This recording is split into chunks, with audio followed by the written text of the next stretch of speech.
चिदान देगा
समस्त गंधर्वांनी एकत्र यावं आणि आनंद विवर होऊन आपल्या कंठात जाऊन त्यांना आनंदाने समर्पित करावा असे महाराष्ट्रात दिग्गज स्वरकंठ म्हणे. साक्षात मृदुंगाची देवता असणाऱ्या इंद्र देवतेनं या भूमंडळावरती उतरून त्यांच्या पाठीवर आनंदाने कौतुकाची थाप टाकावी असे परमश्रद्धेय आदरणीय आमचे ताल महर्षी आणि वारकरी संभळा दंडक ज्यांच्यामुळे आबादित आहे ते परम आदरणीय आमचे समस्त टाळ महर्षी त्या सर्वांसाठी एकदा जोरदार कडवून टाळ्या झाल्या पाहिजेत. हे चिदान देगा देवा तुझा विसरण भावा गुण गाईन आवडे हे माझी सर्व जोडी न लगे मुक्ती आणि संपदा संत संग दे सदा गुण गाईन आवडी हेची माझी सर्व जोडी. तुका म्हणे गर्भवासी सुखे घालावे आम्हासे गोन गाईन आवडी हेची माझी सर्व जोडी विठ्ठल.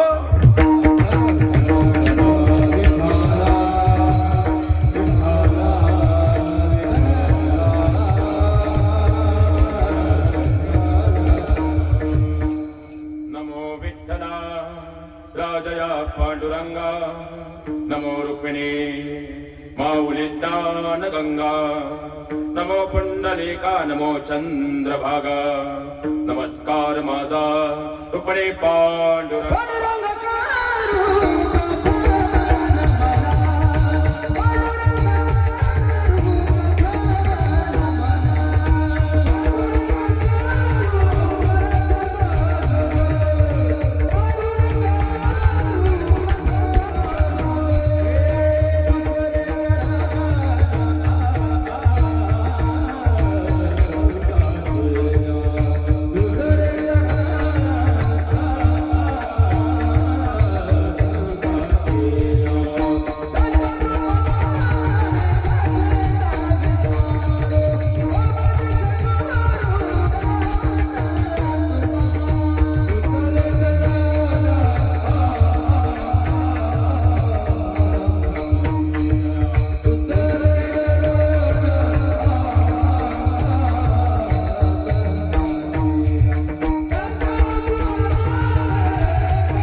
चिदान देगा देवा तुझा विसरण भावा गुण गाईन आवडी हेची माझी सर्व जोडी.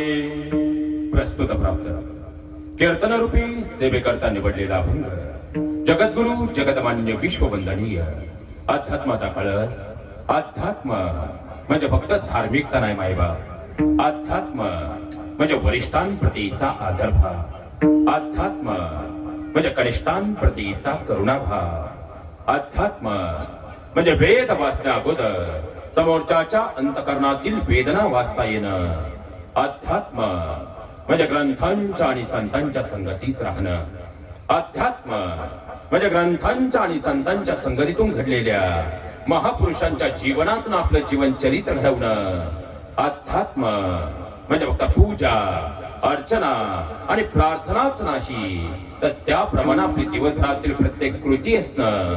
एकंदरीत अध्यात्म म्हणजे सकाळी उठल्यापासून रात्री झोपेपर्यंत आपल्या हातातील प्रत्येक कार्य हे प्रामाणिक आणि पारदर्शक पद्धतीने करणं. अशी कलियुगातील मानवाला मोक्षाकडे जाणारी साधी सरळ आणि सोपी वैवाट निर्माण करून देण्यासाठी त्यांनी गाथा या प्रकारातून 5वा वेद या मृत्यूलोकाला अर्पण केला. महाराज आणखी सोपं करून सांगायचं म्हटलं तर नारळाला डोळे आहेत पण त्या डोळ्यांनी ते कधी पाहू शकत नाही. सुईला नाक आहे पण त्या नाकानं ते कधी गंध घेऊ शकत नाही. कपाला कान आहे पण त्या कानांनीही ते कधी ऐकू शकत नाही. बाटलीला तोंड आहे पण त्या तोंडानंही ते कधी बोलू शकत नाही. कांगव्याला दात आहे पण दातांनी ते काही चावू शकत नाही. टेबलालाही पाय आहे पण महाराज ते पायही कधी चालू शकत नाही. आणि जर बारकाईनं पाहिलं तर खुर्चीलाही हात आहे पण त्या हातांनी या मृत्यू लोकामध्ये ते कोणतेही कर्म करू शकत नाही. अगदी त्याचप्रमाणे 84 लक्ष योनीमधून या मृत्यू लोकामध्ये या देहाला जे चैतन्य प्राप्त झालेलं आहे ते चैतन्य संसार रूपी मुगजळामध्ये अडकल्यामुळं काय कारण परत या देहाला प्राप्त झालं हेच या मृत्यू लोकात या देहाला समजलं नाही. आणि ते समजावून दे या देहाती चैतन्याला या मृत्यू लोकामध्ये परमानंद आनंद प्राप्त करून देण्यासाठी त्यांनी या भूतलावर अवतार कार्य घेऊन गाथा स्वरूपातून 5वा वेद या ब्रह्मांडाला अर्पण केला. ते जगद्गुरु तुकोबरायांचा 4 चरणांचा बहुतेकांच्या पाठातील महाराज अनेक वेळा आपल्या सर्वांसमोर चिंतनाला आलेला अभंग माझ्या अल्पज्ञान आणि अल्पमतीनुसार चिंतन निरूपण सेवेकरता निवडलेला आहे. विठ्ठला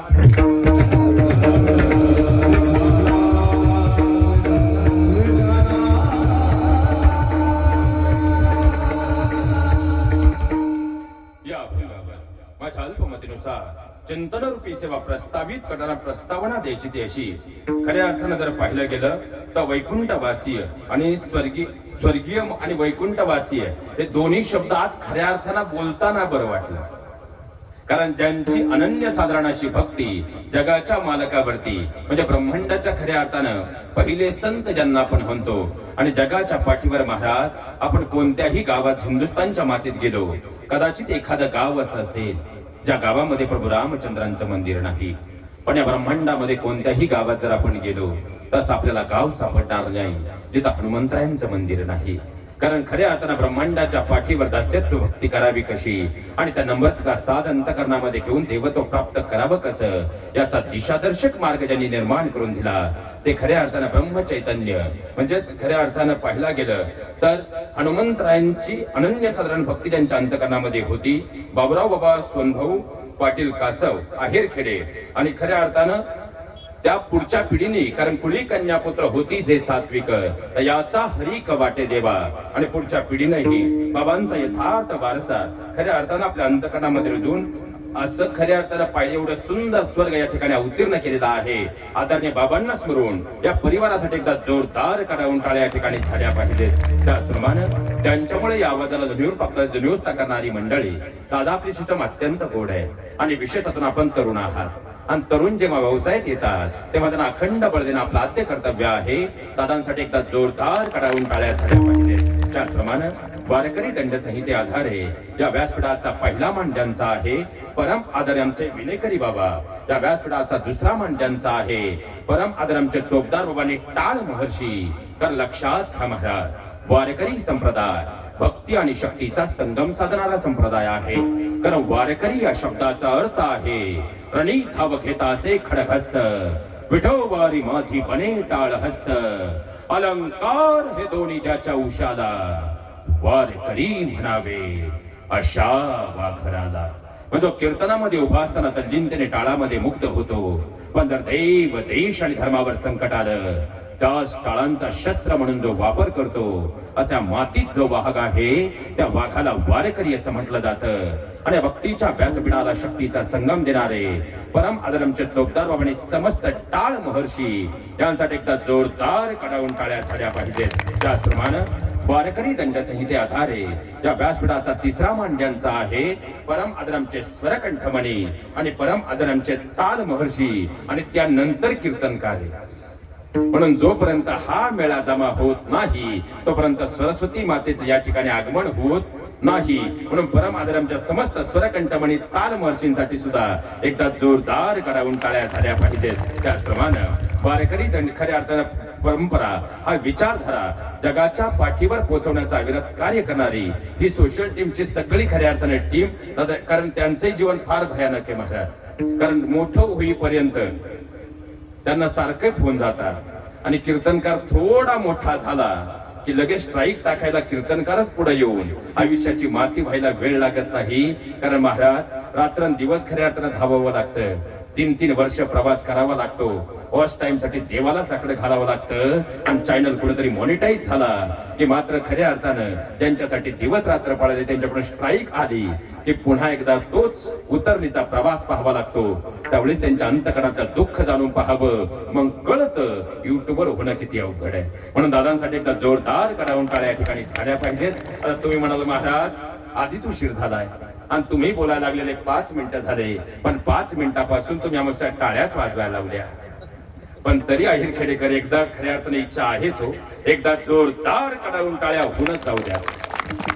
कारण या सगळ्या टाळ्या तुमच्यासाठी महिला वर्ग.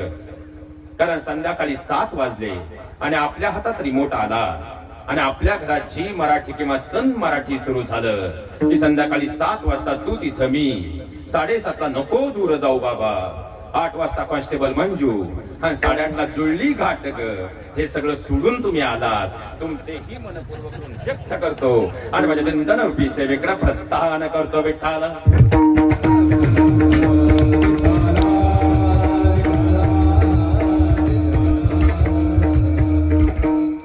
लक्षात घ्या महाराज, हा खऱ्या अर्थानं तृतीय वर्धापन दिन सोहळा साजरा होत असताना आज ज्यांचा वर्धापन दिन सोहळा साजरा होतोय त्या हनुमंतराय आहे.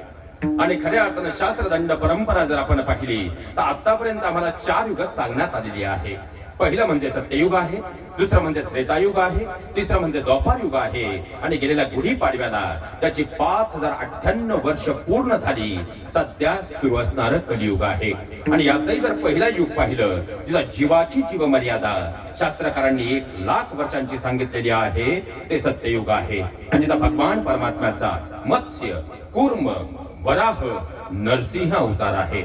आणि तदनंतरचा कालखंड जर पाहिला तर त्रेतायुगाचा कालखंड आहे आणि जिथं प्रभू रामचंद्रांचा उद्धार कार्य आहे. कारण सत्ययुगाचं जर परंपरा आपण पाहिली तर ऋषी आणि महर्षींना अनन्यसाधारण महत्व आहे. आणि जे ऋषी महर्षी, आता ऋषी महर्षी आणि संत या 2 शब्दातला फरक म्हणजे 2 युग आहे. कारण महर्षी आशीर्वादही द्यायचे आणि देवांना शाप सुद्धा. म्हणून तर खऱ्या अर्थानं कमळाच्या देठामध्ये इंद्राला लपून राहावं लागलं होतं महाराज. पण त्रेतायुगाचा कालखंड जर पाहिलं तर दास्यत्व भक्ती. कारण महर्षी आणि संत, ऋषी आणि संत या शब्दांमध्ये फरक आहे. ऋषी जिथं कुठेतरी ज्ञानाला अहंकाराची जोड आल्याशिवाय राहत नाही आणि संत जिथं नम्र भावांतकणात रुजल्याशिवाय संतत्व येत नाही. आणि खऱ्या अर्थाने जर पाहिलं त्या ब्रह्मांडामध्ये दास्यत्व भक्तीचा आलेख ज्यांनी सांगितला ते पहिले या ब्रह्मांडातील संत ज्यांची दासवत्य खऱ्या अर्थाने पाहिला गेली तर नम्रता इतकी होती की जगाच्या मालकाला अंतकणामध्ये रुजवलं होतं. नम्र झाला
समस्त स्वर गंधर्व त्याला टाळ मर्षींसाठी झाल्या पाहिजेत.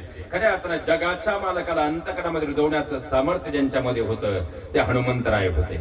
आणि हनुमंतरायांची दास्यत्व भक्ती एवढी होती की हनुमंतरायांशिवाय खऱ्या अर्थानं रामायण या महाग्रंथाला अर्थ राहत म्हणजे आपल्या भक्तीनं खऱ्या अर्थानं एका ग्रंथातलं निरर्थत्व सुद्धा दाखवण्याची ताकद ज्यांच्यामध्ये आहे ते हनुमंतराय आहेत. आणि त्यांच्या चरणावर जर आपण गेलो तर या देहाचं कल्याण आहे. आणि वर्धापन दिन तृतीय आहे. म्हणून आता एकच लक्षात घ्यायचं आहे, आदरणीय बाबूराव बाबांनी जो संकल्प आपल्या अंतकणामध्ये रुजवला, ज्या दास्यत्व भक्तीचा खऱ्या अर्थानं प्रकटीकरण अंतकरणापासून केलं आणि खऱ्या अर्थानं हा स्वर्ग उभा राहिला. पण त्या स्वर्गामध्ये जो जगाचा मालक आहे त्याचा विसर जर आम्हाला जीवनामध्ये कधी पडला नाही तर या देहाचं कल्याण आहे. आणि म्हणूनच खऱ्या अर्थानं निवडलेला अभंग मागणी प्रकरणातील आहे. आणि खऱ्या अर्थानं आज जगद्गुरु तुकोबराय सांगतात, देवा फक्त तुझा विसर पडता कामा. मग प्रश्न क्रमांक 1 जाणकार मंडळी असा प्रश्न निर्माण करतील, महाराज आधीच आम्हाला दिवसात 24 तास मिळालेत. किती? आणि त्यातही आता 12 तास जवळजवळ आमच्या 2 बहिणींनी 1 भाऊ मिळालाय. इंस्टा, फेसबुक आणि मोठा भाऊ व्हॉट्सअप. त्यातून असाही आम्हाला वेळ मिळत नाही. आता मोबाईल आल्यापासून ब्रह्ममुहूर्तावर आम्ही उठत, मग सकाळी 7 वाजल्याशिवाय आम्हाला जाग येत नाही. 8 तास झोपेत गेले, 12 तास तर आमचं व्हॉट्सअप, फेसबुक आहे आणि राहिलेलं मिळालं तर काम आहे. मग आधीच आमच्याकडे वेळ नाही आणि त्यातही आम्ही आमच्या फायद्याशिवाय कोणतीच गोष्ट करत नाही. मग आता खऱ्या अर्थानं जर जगाच्या मालकाचा आम्हाला विसर पडता कामा नये, तर जर आम्हाला विसर पडला नाही कुणाचा, ईश्वराचा, कुणाला नश्वर देहाला फायदा काय होईल सोपं करून घेऊया. आता जन्माला आल्यापासून मृत्यूपर्यंत तुमची माझी प्रत्येकाची धडपड सुखासाठी चाललेली आहे. मनुष्य दिवसाची रात्र, रात्रीचा दिवस, हाडाची काड आणि रक्ताचं पाणी करून पैसा कमवतो. कशासाठी? महाराजांना देण्यासाठी. कशासाठी? सुखासाठी. सुखासाठी बंगला बांधला. 58 वर्ष फाटकी लुंगी लावून तुम्ही नाशिक, मुंबई, पुण्यात नोकरी केली आणि 58 ला रिटायर्ड होऊन 5-50 लाख घेऊन तुम्ही गावात आले. आता प्रत्येक गावागावात एक टोळी आली. बाबा तुमच्या गावात आहे का नाही माहित नाही, पण रिटायरमेंट नंतर कोणी 5-50 लाख घेऊन गावात येऊ द्या, त्याला मोकळं करेपर्यंत ही टोळी सोडित नाही. या रावसाहेब, बसा रावसाहेब, तुमच्यासारखा माणूस 4 गावात नाही रावसाहेब. फुगला रावसाहेब, मारली कुदळ, 2500 स्क्वेअर फूट गेले 25. 4च महिने गेले, तुमच्यासारखा माणूस तालुक्यात नाही रावसाहेब. थोडीशी गरज आहे द्या रावसाहेब. 1च महिना गेला मोकळा रावसाहेब. 25 लाख बंगल्यात गेले, 25 लाख 3 वेळा इष्टीने येऊन पाहुणे नेले, तुम्ही झाले मोकळे. महाराज, हे माझं वाक्य नाही. अहो, दारावरच्या कुत्र्याला जर भाकर मिळाली नाही, तेही शेजारच्या घरात डोकवल्याशिवाय राहत. महाराज सांगतात, जन हे सुखाचे, दिला घेतल्याचे, अंत हे काळीचे. कारण जोपर्यंत तुमच्याकडून फायदा आहे, समाज तुम्हाला जवळ करणारे. ज्या दिवशी तुमच्या जवळचा फायदा संपला, जवळचे ही दूर करणारे. आजच्या कलियुगातील जळजळीत वास्तव सत्य आहे. आता पुढचे 1.5 तास आज आनंद पर्वाच्या निमित्तानं बसल्या जागेवर काही प्रश्नांची उत्तरं शोधत चला. आता सुखासाठी घर बांधलं, सुख मिळालं महाराज? तुम्ही काही टेन्शन मध्ये आहेत का? 2 महिन्याचे 1500 आले नाहीत का? बोलत चला. आता सुखासाठी घर बांधलं, सुख मिळालं. आता सुखासाठी बायको केली, तिथे मिळतच नाही म्हणा. आता का तुमच्या पट्ट्यात बरं आहे? खायचं बरं आहे महाराज. आता इकडे विचारा, येताना निम्म्या रस्त्यापासून 35 नवरदेव पाहत आलो. तो भंडारा पाहिला तरी जागे उठून उडी मारतो, बा आपल्या सांगावं पडतो काय. बरं जाऊ दे, आता विषय निघालाय तर महिला मंडळ फक्त खरं बोला. आणि तसंही तुम्ही खोटं बोलत, मी तर काही बोललोही नाही. तसंही तुम्ही खोटं बोलत. आणि आज जर तुम्ही खरं बोललात तर हनुमंतरायांची कृपा होणार आणि या वर्षी पप्या 100% पिवळा होणार. पण आज जर तुम्ही गप्प राहिलात, पुढचे 5 वर्ष पप्या पिवळा होणार. त्यामुळं खरं बोलावंच लागेल. आता मला खरं सांगा, सध्या शेतकऱ्याच्या मुलांना मुली मिळत,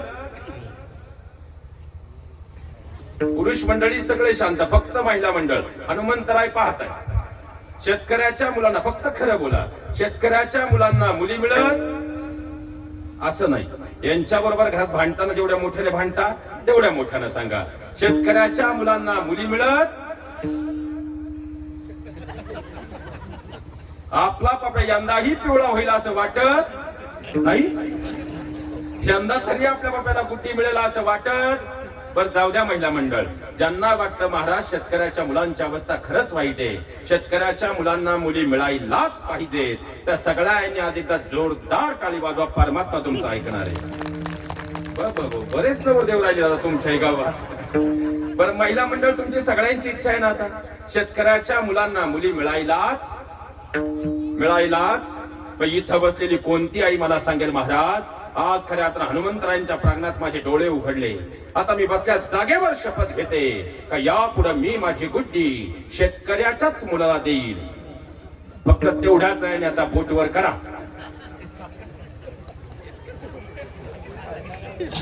काय लबाड दुनिया आहे महाराज. माझी गुड्डी फ्लॅट मध्ये गेली पाहिजे, पण माझ्या पप्याला गुड्डी मिळाली. बरं जाऊ द्या महिला मंडळ, तुम्हाला तर शेतकरी जावाई चालत नाही, तुमच्या लेकीला शेतकरी नवरा नको आहे. आता पुण्यात आमच्या ऑफिसच्या बाजूलाच सर IT पार्क आहे आणि या वर्षी ITचे जवळ माझे 90 ते 92 मित्र लग्नाचे, ज्यांचा पगार 90 ते 92 हजार, 11-11.5 लाख रुपये वार्षिक पॅकेज आहे. गादीवर उभा आहे, 500च्या स्टॅम्पवर मी मध्यस्थी राहतो. फक्त बाबा त्यांची एकच अडचण आहे, त्यांना एकही गुंठा जमीन नाही. उद्या येऊ का सकाळचं बस घेऊन? किती आहे आपली पोर देतील बोटवर करा. मुला लाख रुपये पगार आहे पण एकही गुंठा जमीन नाही. मुलगी द्याल? मग तुम्हाला जमीन कायला हवी आहे? कारण तुम्हाला ही माहिती आहे उद्या जर त्याची नोकरी गेली तर कमीत कमी ही काळी आई त्याला उपाशी मारणार नाही. मग माझ्या बहिणींनो एकच विचार करा, जर ही काळी आई त्याला उपाशी मारणार नाही तर काळ्या आईची सेवा करणार आमचं शेतकऱ्याचं पोरग तुमच्या लेकीला उपाशी ठेवेल का? आणि हात जोडून माझ्या बहिणी तुम्हाला एक विनंती मात्र सुरुवातीला करून जातो, कारण जवळपास आता तुळशीचं लग्न होऊन 23 दिवस झालेत आणि तुमच्याकडे नाशिक पट्ट्यात हळूहळू इकडे चांदवड परिसरात फेडा आलोय पार्टी. त्यांचा बंगला बंगला रोडच्या कडेला 3 गुंठे इकलीन मग बांधला, तुला माहितच नाही येडे. दारासमोर 4 व्हीलर आहे, फक्त मार्चेटला रात्री 2ला जाऊन 3 पतपेढ्याच्या घराभोवती. महाराज हा विनोद नाही.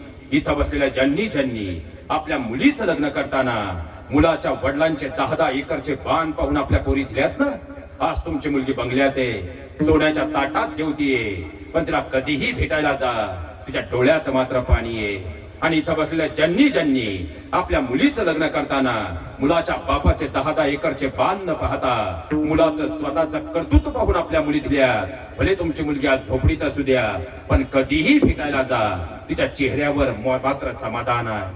कारण जेवढी मोठी पार्टी तेवढीच घरातली सरळ आहेत का कार्टी, हे तपासून घेण्याची आता वेळ आली आहे. हे जीवनात कधी विसरू नका विठ्ठल.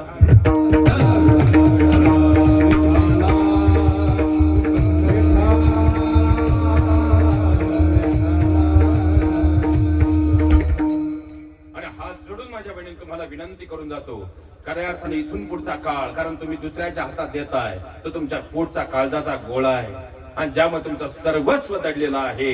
कारण खऱ्या अर्थाने सासरी एखाद्या मुलीला कितीही त्रास झाला ना, पण तिची लेकरं जर लहान असतील त्या लेकरांसाठी आयुष्यभर ती त्रास सहन करते, पण आपल्या लेकरांसाठी मृत्यू सुद्धा पत्कारते. पण तेच लेकरू मोठं झाल्यानंतर दुसऱ्याच्या हातात देताना जर आम्ही फक्त पैसा पाहणार असू, आणि माझ्या बहिणींना भावाच्या नात्यानं वाक्य बोलून जातो, जर तुमच्या लेकीचं लग्न करताना तुम्ही मुलगा न पाहता फक्त पैशानं भरलेलं ATM कार्ड निवडणार असाल तर उद्या तुमच्या मुलीला सासरी कितीही त्रास झाला तुम्हाला बोलण्याचा कुठलाही अधिकार नाही. कारण तुम्ही तुमच्या मुलीसाठी मुलगा नाही तर फक्त पैशानं भरलेलं लोडेड असणार ATM कार्ड निवडलं होतं. हे जीवनात कधी विसरू नका विठ्ठल.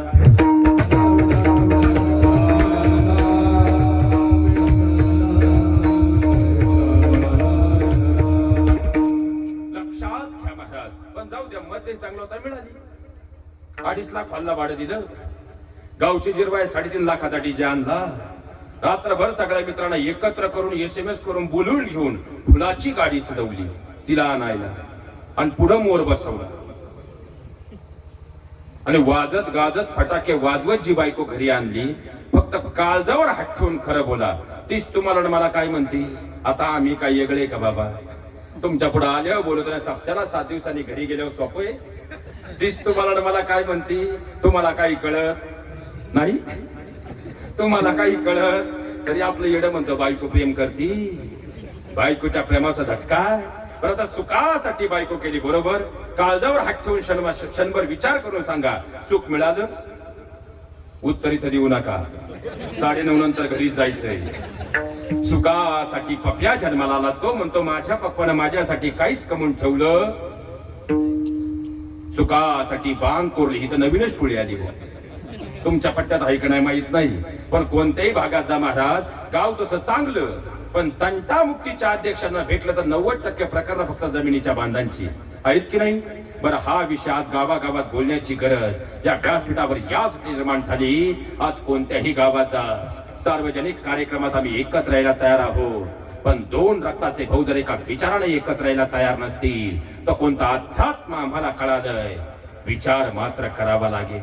महाराज तुम्ही लहान होतात ना, अरे 2 भाऊ जर शाळेत निघाले, दप्तर तुझ्या पाठीवर की दप्तर माझ्या पाठीवर, यावरून 2 भाऊ एकमेकांना मारत होते, एकमेकांना खऱ्या अर्थानं पाहिला गेलं तर गाल ओढत होते, पण वर्गात बसल्यानंतर मात्र मांडीला मांडी लावून बसत होते.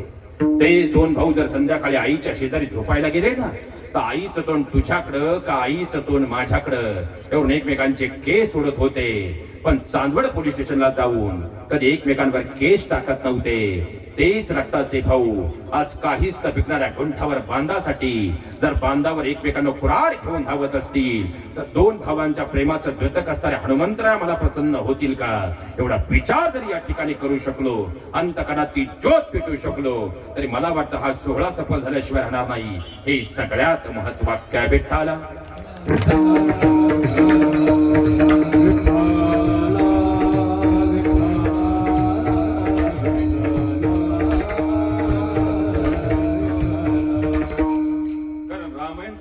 अभ्यासा महाराज, रामायणाचा पूर्वार्ध जर आम्ही पाहिला तर आम्हाला राम लक्ष्मण राम भरतांमधलं प्रेम दिसतं, आणि त्याच रामायणाचा उत्तरार्ध जर आम्ही पाहिला तो वाली आणि सुग्रीवात निर्माण झालेला बीज संवाद असेल, किंवा लंकाधिपती रावण आणि विष्णात निर्माण झालेला लालसा असेल. लंका सोन्याची होती, महिला मंडळ कशाची? सोन्याची. इथं एक टोळा करायचं म्हणलं तरी सोन्याच्या पप्पा बरोबर वर्षभर भांडावं लागतं. ते सगळे लंका सोन्याची होती, पण रक्ताचा भाऊ भावाच्या विरोधात उभा ठाकला. सोन्याची लंका मातीमोल झाली, आणि प्रभू रामचंद्रांच्या जीवनात 14 वर्षांचा वनवास होता.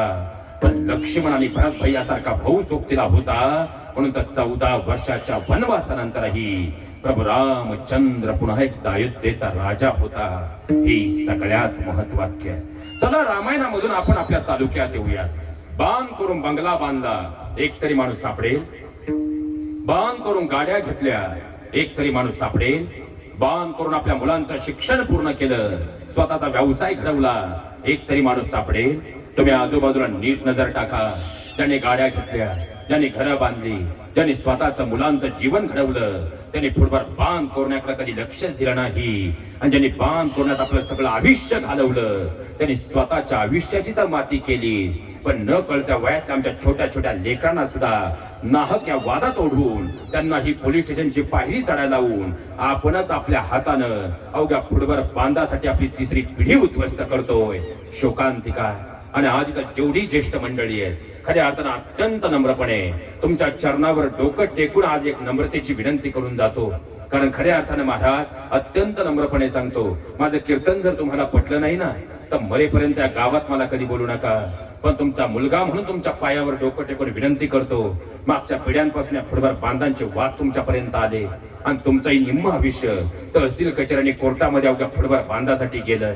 आणि खऱ्या अर्थानं हा परिसर जर पाहिला, बारमाही पाणी, डाळिंब, द्राक्ष आणि औद्योगिकरण यामुळे खरं तर खऱ्या अर्थानं औद्योगिकरण इतक्या वेगानं आणि द्राक्ष आणि डाळिंब उत्पादन एवढ्या वेगानं वाढत गेलं की 25 वर्षापूर्वी 8-8 फुटाचे असणारे बांध आणि त्यावरची लिंबाची झाडं आता दुर्बीण लावून पाहिली तरी दिसायला तयार नाहीत. पण खऱ्या अर्थानं 8 फुटाचे बांध 1 फुटावर आले, आणि पाहता पाहता त्या फुटभर बांधासाठी आपलं निम्म आयुष्य मात्र त्या वादात निघून गेलं. पण याच वादात आता तुम्ही तुमच्या खऱ्या अर्थानं स्क्वेअर फुटला बाजारभाव आल्यामुळं तुमच्या युवा पिढीला ओढताय.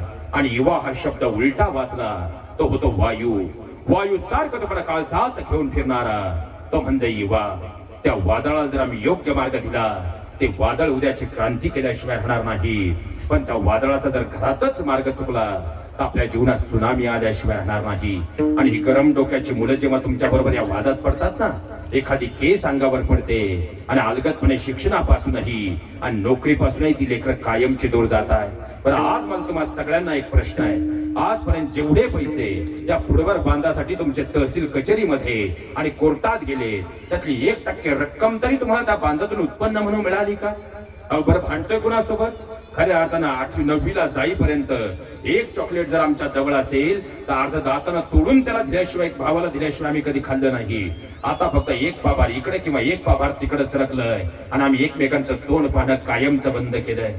हात जोडून तुम्हाला विनंती करतो, फक्त क्षणभर काळजावर हात ठेवून विचार करा. मागच्या पिढ्यांनी जर हा वाद भले 1 गुंठा इकडे किंवा तिकडे करून मिटवला असता, तुमच्या जीवनातली निम्मी वर्ष या तहसील कचेऱ्याने कोर्टात जाण्यापासून वाचली असती.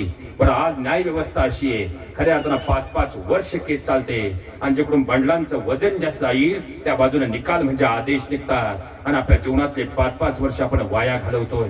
हात जोडून ज्येष्ठांना विनंती आहे, एक दिवस आपण डोळे मिटणार आहोत. इथं अमर होण्यासाठी कुणीच आलं नाही, पण डोळे मिटण्यापूर्वी जर हा वाद आपण खऱ्या अर्थानं दोन पाबार इकडे किंवा तिकडे करून मिटवला तर तुमची पिढी या वादात न पडता शिक्षणानं आणि ज्ञानानं नोकरीनं पुढे जाईल.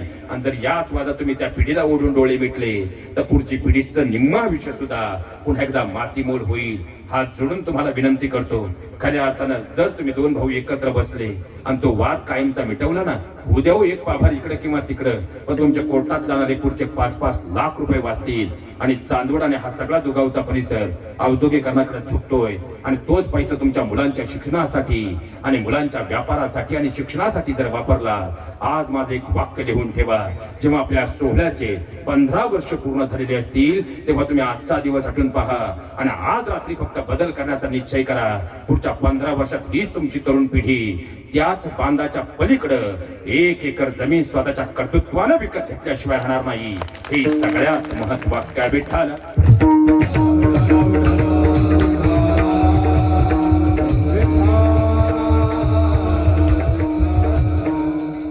म्हणून सगळ्या ज्येष्ठांना हात जोडून विनंती करतो, कारण महाराज आज तरुण पिढी हे वाद सोडायला तयार आहे, पण ज्येष्ठ मंडळी अजूनही त्यांचा हेका सोडायला तयार नाही. ही मात्र शोकांतिक आणि वास्तवता आहे.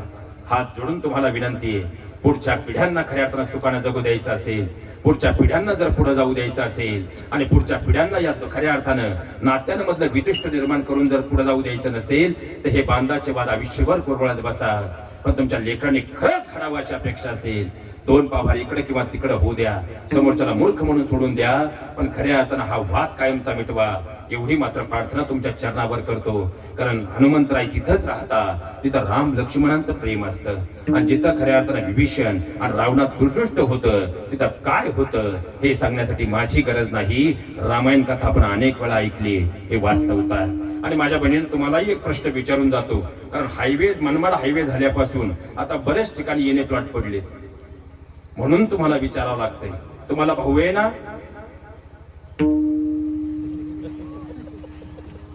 तुम्हाला भाऊ आहे ना, त्या भावाला भाऊबीजेला भेटायला गेलतात ना, त्या भावाला उवाळताना तुम्ही सांगत होता, अरे सण आहे आज वर्षाचा, आहे भाऊबीजेचा, नेत्रांच्या निरंजनानं भावा सोळण्याचा.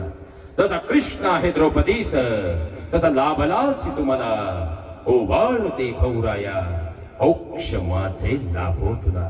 कारण भाऊ म्हणजे शक्ती आहे तर बहीण म्हणजे भक्ती आहे, भाऊ म्हणजे कर्तृत्व आहे तर बहीण म्हणजे मातृत्व आहे. भाऊ बहिणीचं नातं काय असावं हे आम्हाला भगवान कृष्णाने द्रौपदी मातेकडे पाहून समजतं.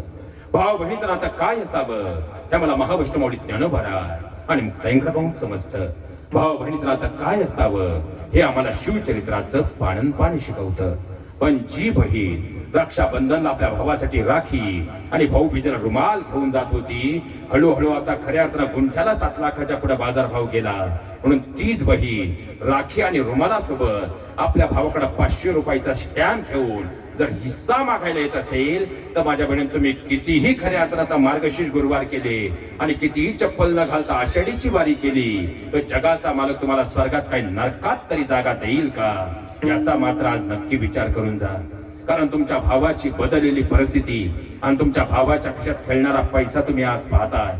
पण इथं बसलेल्या प्रत्येक ताईनं काळजावर हात ठेवून विचार करा, ज्या दिवशी तुमचं लग्न झालं ना त्या दिवशी तुमच्या शेतकरी बापाच्या खिशात रुपया असला नव्हता हो, पण तुमच्या 10वीला असणाऱ्या भावानं सांगितलं, बाबा अहो काळजी करू नका, आपण रात्रीचा दिवस करू, दिवसाची रात्र करू, हाडाची काढ रक्ताचं पाणी करू, पण आपली ताई सुखी राहिली पाहिजे. माझ्या बहिणीने तुमच्या लग्नाचे 2च हप्ते तुमच्या भावानं भरले तर तुमच्या बाळकपणाचा सिलेंडरचा लाख रुपये खर्च तुमच्या भावाच्या अंगावर पडला. माझ्या बहिणींनो, खऱ्या अर्थानं तुम्ही आजही विचार करा, तुमच्या भावाचं लग्न होईपर्यंत तो फक्त आणि फक्त तुमच्या लग्नाचं कर्जच फेडत होता. पण आज कुठेतरी गुंठाभर जमिनीला लाखाचा भाव मिळाला. म्हणून तुटपुंच्या नोटांसाठी गुंठाभर जमिनीसाठी जर तुम्ही रक्ताच्या नात्यांचं स्मशान करणार असाल तर कितीही गुरुवारची लक्ष्मी व्रत तुम्ही केलं तर खऱ्या अर्थानं तो जगाचा मालक तुम्हाला खऱ्या अर्थानं जवळ करेल का, एवढा विचार या निमित्तानं करू शकलात आणि नात्यांमधलं द्वंद्व दूर करून जर गोकुळ करू शकलात तर जगाचा मालक आपल्या घरात आल्याशिवाय राहणार नाही. हे सगळ्यात महत्वाचं आहे विठ्ठल.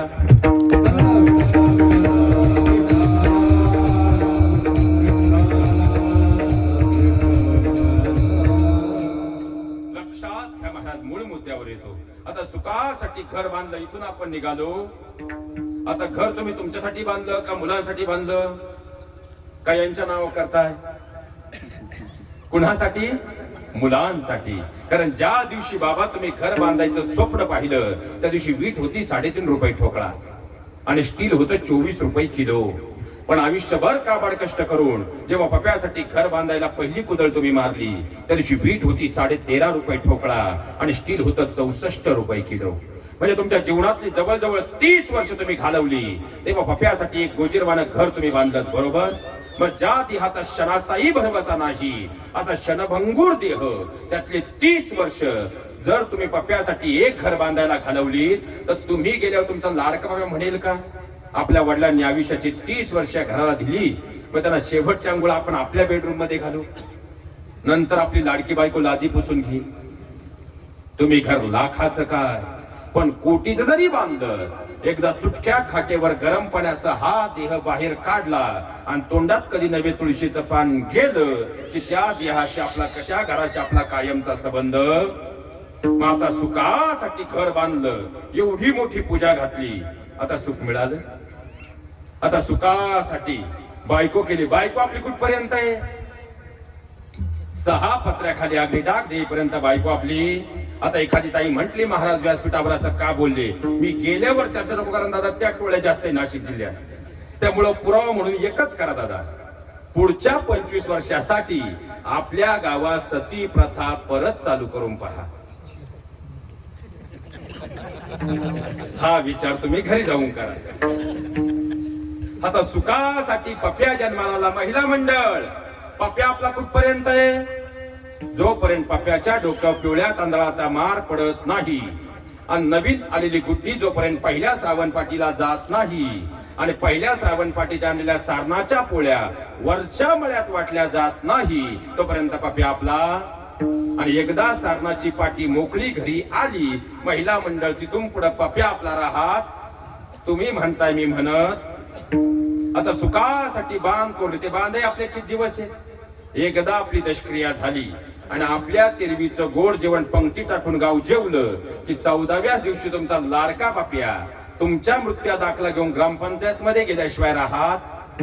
आणि एकदा तलाठी भाऊसाहेबांनी तुमच्या मृत्यू दाखला पाहिला, तलाठी भाऊसाहेब तुमच्या नावाला कंस करून बाप्याचं नाव टाकल्याशिवाय राहात. मग ज्या बांधासाठी आम्ही तंटामुक्ती अध्यक्षाचं 2 वर्षात 2 किलो वजन कमी केलं, ज्या बांधासाठी आम्ही रक्ताच्या नात्यांना कायमची तिलांजली दिली, ज्या खऱ्या अर्थानं झुंठावर जमिनीसाठी आम्ही दिवाळीला बायकोला किरणाचे पैसे न देता वकिलाचे खिसे भरले, तो बांधाई तुमचा किती दिवस आहे? एकदा आपली दशक्रिया झाली आणि आपल्या तेरवीचं गोड जेवण जेवले की 14व्या दिवशी तो साधवारा आपला राहात. मग ज्या प्रपंचात आता मी तल्लीन आहोत, कसाही करा शेवटी तो नश्वरच आहे. आणि इथून पुढे 84 लक्ष योनीचा जो फेरा आहे तो टाळून या देहाती चैतन्याला जर मूळ विसावा मृत्यूलोकातून घ्यायचा असेल तर या मृत्यूलोकात एकमेव साध्य आणि साधन आहे आणि तो म्हणजे भगवान परमात्मा ईश्वर आहे. आणि या नश्वर देहाला या मृत्यूलोकात कर्म करताना जर ईश्वराचा विसर पडला नाही तर या देहाचं कल्याण आहे. आणि म्हणून तर तुकोबरायांच्या आजच्या अभंगातल्या प्रथम चरणात हीच मागणी आहे.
सारे टाळ मर्शींसाठी झाल्या पाहिजेत. आणि महाराज आपणा सगळ्यांना नम्रतेची विनंती करतो, ही सगळी मंडळी म्हणजे आपल्या संप्रदायाचं गोड वैभव आहे. आणि ही कलाकारांना आता थंडी वाढली, आपण 10 वेळा वर पाहतोय, आज थंडी थोडी जास्त आहे. पण नशीब हनुमंतरायांची कृपा, आज खरंच थंडी कमी आहे. पण खऱ्या अर्थानं या थंडीमध्ये पहाटेच्या 3 वाजता इंद्रायणीच्या घाटावर स्वतःच्या घामाचे थेंब त्या शाही पुढीत मिसळले, म्हणून ही अखंड साधना आहे. आणि खऱ्या अर्थानं आपल्या इच्छेच्या विरुद्ध आणि मनाच्या इंद्रियाला सुद्धा खऱ्या अर्थानं कवच कुंडलात जखडून ज्याने अखंड साधना केली, म्हणून हा स्वर आहे, हे आपले स्वरकंठमणी आहेत. आणि कोणतंही प्रमाण झालं, या सगळ्या मंडळींना प्रोत्साहन देण्यासाठी जोरदार कडावून टाळ्या झाल्यात पाहिजे. लक्षात घ्या महाराज, खऱ्या अर्थानं जगद्गुरु तुकोबरांनी खऱ्या अर्थानं मागितलं. आणि संतांची मागणी म्हणजे मृत्यू लोकातील जीवासाठी उपदेश आहे. कारण आता नश्वर देहाला एकमेव साध्य करायचे, तो म्हणजे भगवान परमात्मा ईश्वर. मग ज्यांना वाटतं महाराज आम्हाला देव भेटावा, त्यांनी त्या जोरदार टाळी वाजवा. वा. आणि ज्यांना वाटतं महाराज आम्हाला स्वर्ग मिळावा, त्यांनी त्याही पेक्षा जोरात टाळी वाजवा. वा, इकडून जास्त डिमांड आहे. मग आता जर भगवान विष्णू नवीन कोरं विमान घेऊन या ठिकाणी आले, इंडियागोचं नाही खऱ्या अर्थानं, आणि समोर जर लँडिंग केलं तर चालेल ना, काही हरकत. आणि जगाच्या मालकाने इकडे पाहिलं, अरे वा, माझ्याच नामाचा गजर करताय आणि मी तर तुमच्यावर आज एवढा प्रसन्न झालोय. कोण म्हणताय?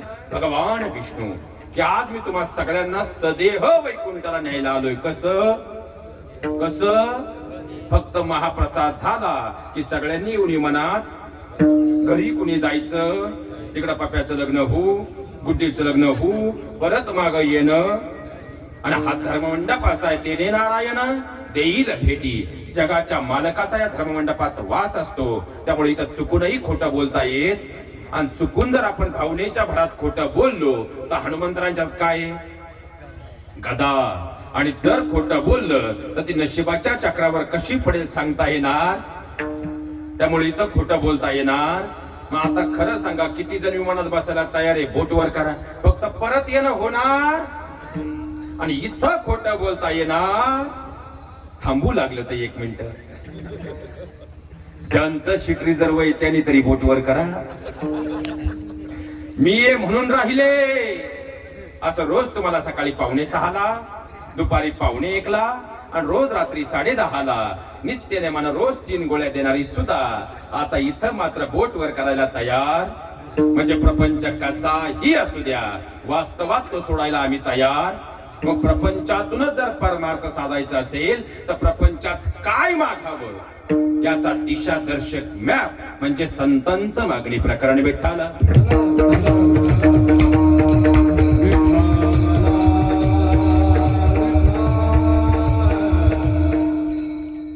आता काय मागावं हे सुद्धा कळालं. कारण खऱ्या अर्थानं जर पाहिला गेलं तर कैकेयी मातेने राजा दशरथांकडे मागणी केली की श्रीरामांना 14 वर्षाचा वनवास द्या आणि माझ्या भारताला राजगादी हव्या. अहो खऱ्या अर्थानं सोन्यासारखी असणारी अयोध्या, पण त्या स्मशान व्हायला वेळ लागला नाही. तर प्रभू रामचंद्र जेव्हा खऱ्या अर्थानं वनवासाला निघाले आणि लक्ष्मण भैया समोर आले आणि प्रभू रामचंद्र उत्तरले, बाळा लक्ष्मणा, वनवास मला झालाय रे, तुला नाही. येऊ नकोस माझ्या सोबतीनं.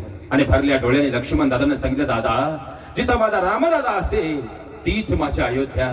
जिथं माझा रामदादा असेल तोच माझा स्वर्ग. जिथं काटे असतील तिथं हा लक्ष्मण पुढे चालेल आणि जिथं फुलं असतील ते दादा तुम्ही पुढे चालाल. असे सोबतीनं चालू 14 वर्षाचा वनवास खऱ्या अर्थानं 14 वर्षाचा राहणारच नाही. दादा मला सोबतीनं घेऊन चला, ही माझ्या लक्ष्मण भैयानं केलेली मागणी. लक्ष्मण भैयाला प्रत्येक मंदिरामध्ये आणि ब्रह्मांडामध्ये अंबरात बहाल करणारी ठरली. अहो खऱ्या अर्थानं कंसानं देवकी मातेकडे तिच्या पुत्रांची केलेली मागणी कंसाच्या विनाशाला कारणीभूत ठरली. तर कान्हा दाखव बरं काय आहे तुझ्या तोंडात. ही यशोदा मातेने केलेली मागणी यशोदा मातेला जगाच्या मालकाचं विश्वरूप दर्शन देणारी ठरली. औरंगजेबानं माझ्याकडे केलेली मागणी, जर शहाजी जिवंत हवे असतील तुझ्या लेकराला घेऊन अंबा शरणे, औरंगजेबाच्या विनाशाला कारणीभूत ठरली. तर राज द्या की भिडतो की जातो की असा जातो आणि खऱ्या अर्थानं औरंगजेबाचा काळीच तुमच्या समोर आणून ठेवतो. माझ्या तान्हा शिवानं केलेली मागणी तान्हा शिवाला अमरत्व देणारी ठरली. काय मागावं हे कळालं आणि तुकोबाराने मागितले देवा द्यायचे तर हेच दान द्या, दुसरं कोणतंही चालणार तुझा विसरण व्हावा. का तर नश्वर देहाला ईश्वर हे साध्य आहे.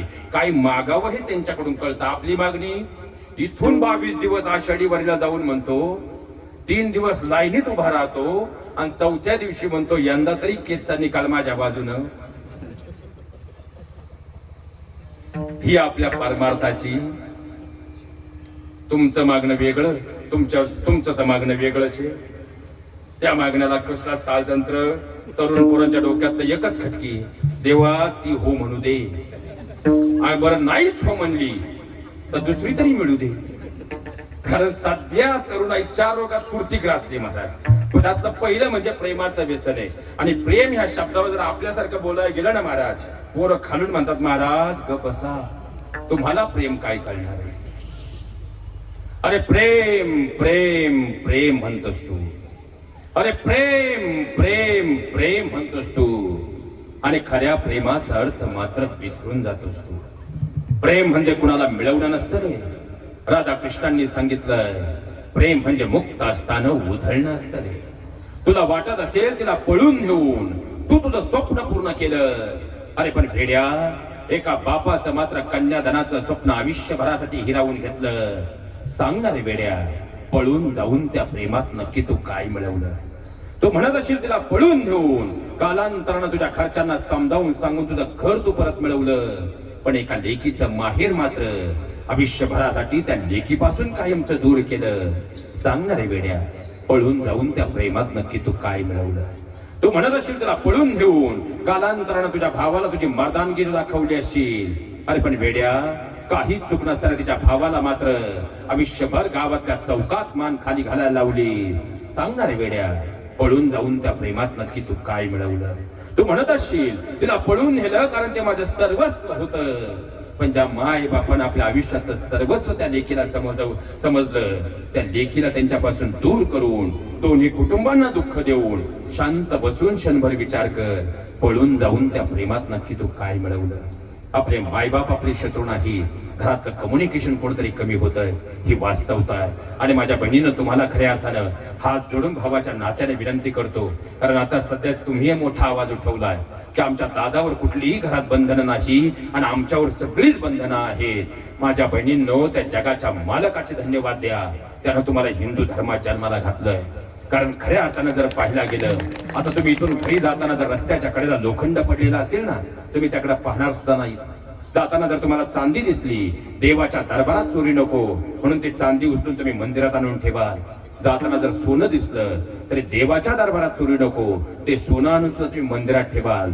पण जाताना जर तुम्हाला हिरा दिसला तर तो घरी जाईल आणि तो टीव्ही नेट समोर ठेवला आणि तुम्ही झोपायला गेले, असं होईल का? तो कपाटाच्या आत जाईल. बरं, कपाटात जाऊन थांबेल का? लॉकर उघडलं जाईल, तो लॉकरच्या आत जाईल. लॉक केल्यानंतर 3 वेळा ओढून पाहिलं, त्यानंतर कपाटाचा दरवाजा लावला, तोही 3 वेळा ओढून पाहिला आणि रात्री 3 वेळा डचकून जाग आल्याशिवाय राहणार. कारण कपाटात काय? हिरा. आणि हिरा कसा असतो? मौल्यवान. माझ्या बहिणींनो, संस्कार हे तुमचं कपाट आहे आणि त्यातला मौल्यवान हिरा म्हणजे त्या घरातली लक्ष्मी तुम्ही आहात. म्हणून तुमच्यावर संस्काराची बंधनं आहे, हे जीवनात कधी विसरू नका. आणि एक वेळ जर तुमच्या घरातला तुमचा दादा चुकला ना, फक्त एका पिढीचा नाश होतो. पण घरातली लेक जर चुकली तर मात्र 2 कुळांना पट्टा लागल्याशिवाय राहत नाही. माझ्या बहिणींनो, खऱ्या अर्थानं त्या बापाची फक्त तुम्ही लेक नाही, जोपर्यंत तुमचे वडील तरुण आहे तोपर्यंतच तुम्ही त्याची लेक आहात. पण ज्या दिवशी वडिलांच्या हातात काठी येते आणि गुडघे दुखायला लागतात, तेव्हा त्या बापाची दुसरी आई म्हणजे त्याची लेक असते. माझ्या बहिणी, तुमच्या बापाला सगळं गाव घाबरतं, पण खऱ्या अर्थानं जेव्हा लेकीला समजून सांगायची त्या बापा वेळ येते ना, तेव्हा तोच बाप हतबल होऊन त्या लेकी समोर ढसढसा रडल्याशिवाय राहत नाही. अरे, तुमचे वडील जर आजारी असतील ना आणि तुमच्या आईनं 10 वेळा सांगितलं अहो गोळी घ्या, तो बाप ऐकेल की नाही माहित नाही. तुमच्या भावानं सांगितलं गोळी घ्या, तो बाप ऐकेल की नाही माहित नाही. पण लेकीनं फक्त गोळी हातात घेतल्याने पाण्याचा ग्लास घेऊन आपल्या बापाकडे डोळे मोठे करून पाहिलं तरी बाप निमूटपणे ती गोळी घेतल्याशिवाय राहत नाही. कारण त्या बापाची फक्त तुम्ही लेक नाही, त्याची दुसरी आई म्हणजे त्याची लेक असते. ही जीवनात कधी विसरू नका. पण तीच लेक क्षणिक प्रेमासाठी जेव्हा कुणातरी हात धरून घरातून निघून जाते ना, माझ्या बहिणींना कळकळीनं भावाच्या नात्यानं सांगतो, तुमच्या आईला रडता तरी येतो, ती आई कमीत कमी रडून तरी मन मोकळं करते, पण तुमच्या बापाला रडताही येत नाही, तुमच्या बापाला बोलताही येत नाही, आणि तुमच्या बापाला कुणाला सांगताही येत नाही. म्हणून तो बाप संध्याकाळच्या 11 वाजता कुणी आजूबाजूला नाही हे पाहतो आणि द्राक्षाच्या डाळिंबाच्या बागात बसून गुडघ्यात डोकं घालून हमसून हमसून रडतो. कारण त्या बापाच्या जीवनातलं सर्वस्व आणि त्या बापाच्या उमऱ्याच्या आतील लक्ष्मी म्हणजे तुम्ही असता. पण त्या बापाच्या संस्काराला आयुष्यभराचा बट्टा लागला. तो बाप सहन करू शकत नाही, त्या बापाला बोलताच येत नाही. म्हणून तो बाप कधी कधी पेनचा आधार घेऊन, पानाचा आधार घेऊन आपल्या मनातल्या भावना पत्राच्या आधारे आपल्या लेकीपर्यंत पोहोचवत राहतो. तो बाप आपल्या लेकीला सांगत राहतो, प्रिय बाळा, मोबाईलच्या जमान्यातही मी तुला आज पत्र लिहितोय. कारण अगदी तसंच आहे. कारण तू कॉलेजला जात असताना तुझी काळजी वाटत होती, म्हणून मित्राकडे उसने पैसे घेऊन तुझ्यासाठी घेतलेला मोबाईल काल दुपारी तू निघून गेल्यापासून बंद करून ठेवलास. लेकरा, तू तर फक्त मोबाईल बंद केलास रे, पण कालपासून गावच्या, समाजाच्या, शेजारच्यांच्या नजरा चुकवत तुझ्या आईनं तर घराचा दरवाजाच बंद केलाय. लेकरा, पण राहून राहून तुझ्या शेतकरी बापाच्या मनात एकच विचार येतोय, का केलंस असं? काय चूक हो तुझ्या आईची, तिनं आयुष्यभर घासातला घास तुझ्यासाठी काढून ठेवला. काय चूक हो तुझ्या दादाची, त्यानं आयुष्यभर तुझ्यावर मायेचं, सुरक्षेचं छत्र धरलं. काय चूक हो तुझ्या बापाची, त्यानं आयुष्यभर घरची लक्ष्मी म्हणून तुझाच विचार केला. अरे खऱ्या अर्थाने क्षणातल्या प्रेमामध्ये या माय बापाचं प्रेम आयुष्यभरासाठी विसरून गेली. ज्या आईनं 9 महिने 9 दिवस तुला पोटात ठेवलं, जिच्या पोटात तू लात मारली तरी ती कळ सहन करून जिनं आनंदानं पोटावरून हात फिरवला, क्षणात मात्र त्या आईचं प्रेम विसरली. ज्या बापानं खऱ्या अर्थानं आयुष्यभर तुझ्या कन्यादानासाठी 1-1 रुपया जमा करावा म्हणून आयुष्यभर आंघोळीच्या साबणानं स्वतःची दाढी खरवडली, त्या बापाचं प्रेम विसरली. ज्या दादानं खऱ्या अर्थानं पॉकेट मनीचे पैसे साठवून रक्षाबंधन, भाऊबीजेला तू मागेल ते दिलं, क्षणात त्या दादाचं प्रेम विसरली. बाळा, तुला आठवत नसेल रे, आणि आठवेलही कसं म्हणा. तुझ्या आईच्या तू गर्भात होती, रात्री 3चा सुमार होता, आणि त्याच वेळेस मात्र खऱ्या अर्थानं तुझ्या आईला घेऊन दवाखान्यापर्यंत गेलो. अरे दवाखान्यापर्यंत गेलो ना, 1 तास निघून गेला आणि डॉक्टरांनी सांगितलं, बाळाचे पाय फिरले, पाणी कमी होत आहे, सिझर करावं लागेल, जा ओपीडी मध्ये जाऊन 60,000 रुपये जमा करा. बाळा, तुझ्या आयुष्यात तुझ्या बापानं त्याची गरिबी तुला कधी जाणू दिली नाही, तुझ्या बापानं त्याची गरिबी तुला कधी दाखवली नाही, पण आज तुझ्या बापाची गरिबी ऐकून जा. बाळा, त्यावेळेस माझ्या खिशात अवघे 7,000 रुपये होते रे. रात्रीच्या 3 वाजता मित्रांना फोन लावले, रात्रीच्या 3 वाजता मित्रांच्या उंबरट झिजवले, पण कुठून तरी तुझ्या आगमनासाठी पैसे जमा केले. तू जन्माला आली ना, सगळं गाव म्हणत होतं तुझ्या घरी लेक आली, आणि लेक म्हणजे धनाची पेटी. पण सगळ्या गावाला मी निक्षून सांगत राहिलो, माझ्या घरी लेक आली, आणि लेक म्हणजे धनाची पेटी नाही, माझ्या घरी साक्षात माझी लक्ष्मी आली. म्हणून तर बाळा, उमऱ्याच्या आत तुला घेताना कुंकवाच्या पावलांनी तुला घरात घेतलं, कारण तू फक्त माझी लेक नाही, माझ्या घरची लक्ष्मी होती. बाळा, तू जन्माला आली ना, आणि दूध डेअरीवर दूध घालायला गेलो, मित्रांनी बर्फी मागितली, पण तुझ्या बापाच्या खिशात फुटका रुपया असणार होता रे. तुझ्या मित्रांकडे उसने पैसे घेतले, पण सगळ्या गावाला तुझ्या येण्याच्या आनंदात बर्फी दिली. पण बाळा, काल दुपारी तू निघून गेल्यापासून तुझ्या जन्माच्या आगमनात बर्फी खाली ती लोक काल दुपारपासून माझ्या तोंडात शेण घालतायत. बाळा, का केलंस असं? काय चूक होती आम्हा साऱ्यांची की क्षणात आम्हाला परक करून गेली? कालपासून तुझ्या आईनं घराचा दरवाजाही उघडला नाही का? तिची लेक सासरी गेली म्हणून नाही, तिच्या काळजा तुकडा कोणतरी हात धरून घरातून निघून गेलाय ना म्हणून. कालपासून दिवसभर गावात हुंदडणारा तुझा दादा पण घराच्या बाहेरही निघाला नाही का? त्याची ताई सासरी गेली म्हणून नाही, त्याची लाडाची ताई कोणातरी हात धरून घरातून निघून गेली ना म्हणून. कालपासून तुझा हा बाप गावातल्या चौकातही गेला नाही का? त्याची लेक सासरी गेली म्हणून नाही, त्याच्या काळजा तुकडा कोणातरी हात धरून घरातून निघून गेलाय ना म्हणून. बाळा, तू म्हणत असशील तो तुझा श्वास आहे, तो तुझा प्राण आहे, तो तुझा जीव आहे, 1 वर्षाच्या क्षणिक प्रेमात तुला तो जीव वाटू लागला, पण हा बाप तुझ्यासाठी जीव देऊ शकतो एवढं साधं 20 वर्षात नाही कळालं तुला. झाली चूक तुझी आज नाही कळायची. अरे लहानपणी चिवचा काऊचा म्हणत एक घास तुला भरवत होतो, तुला आठवत असेल? तोच हात पकडून तू तो घास माझ्या तोंडात घालायची. बाळा तुला जायचंच होतं ना रे, तर तुझ्या गोड हाताने गोड शिरा बनवला असता आणि चिवचा काऊचा म्हणत एक घास त्यात मध्ये विष टाकून मला भरवला असता, तर सकाळी जागच आली नसती, हा दिवस पाहण्याची वेळ झाली नसती. झाली चूक तुझी आज नाही कळायची, पण कधी जर माघारी फिरायची वेळ आली तर पुन्हा बाळा धावते. हा बाप कदाचित रागवे, डोळे मोठे करे, कदाचित मारे, पण पुन्हा तुला कुशीत घेईल. कारण हा तुझा बाप आहे, हा तुझा बाप आहे. तुझ्यामध्ये घरातली लक्ष्मीचं रूप पाहणारा हा तुझा शेतकरी बाप आहे. आपल्या मुळे आपल्या माय बापाची मान खाली जाणार नाही एवढी शपथ जरी आजच्या धर्मकीर्तनात घेतली तरी आपला संबंध सोहळा सफल झाल्याशिवाय राहणार नाही. हे सगळ्यात महत्वाचं. काय भेटाल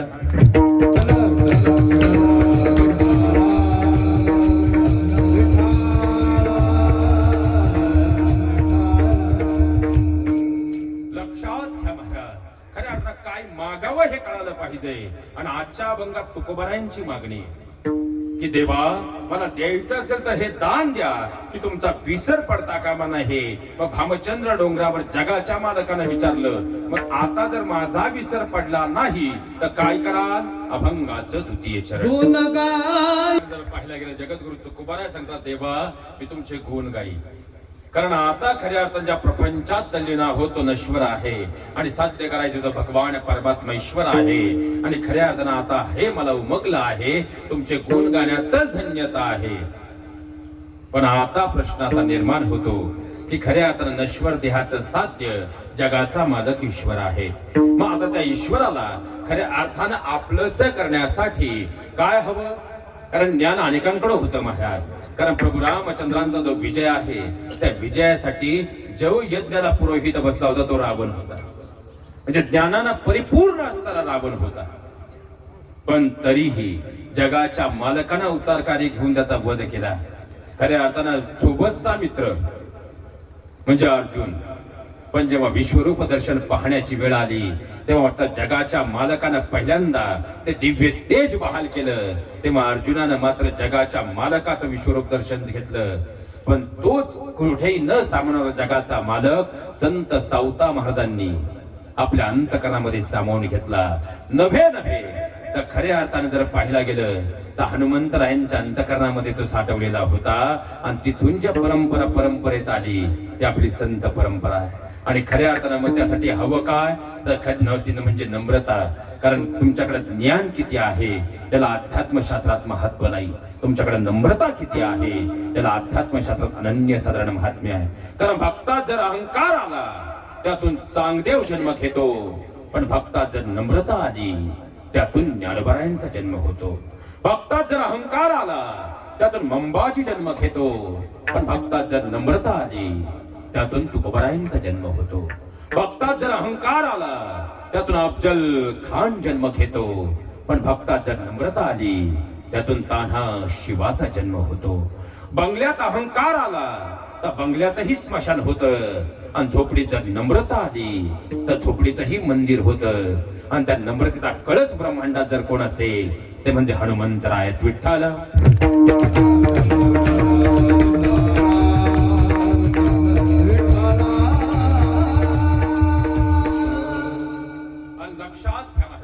भगवान भोलेंचा उतार असताना हनुमंतरायांचं जीवन चरित्र हे फक्त चरित्र नाही तर खऱ्या अर्थानं वर्तमानामध्ये तुमचं माझं चारित्र्य घडवण्याचं सगळ्यात मोठं द्योतक जर कोणतं असेल तर हनुमंतरायांचं चरित्र आहे. आणि त्या नम्रतेचा कळस जर कोणता असेल ते म्हणजे हनुमंतराय. एक 2-3 प्रसंग पाहून घ्या महाराज. अहो जेव्हा खऱ्या अर्थानं रावणानं सीता मातेचं अपहरण केलं आणि आता मात्र सीता मातेची शोध घेण्याची जबाबदारी आता हनुमंतरायांवर आली.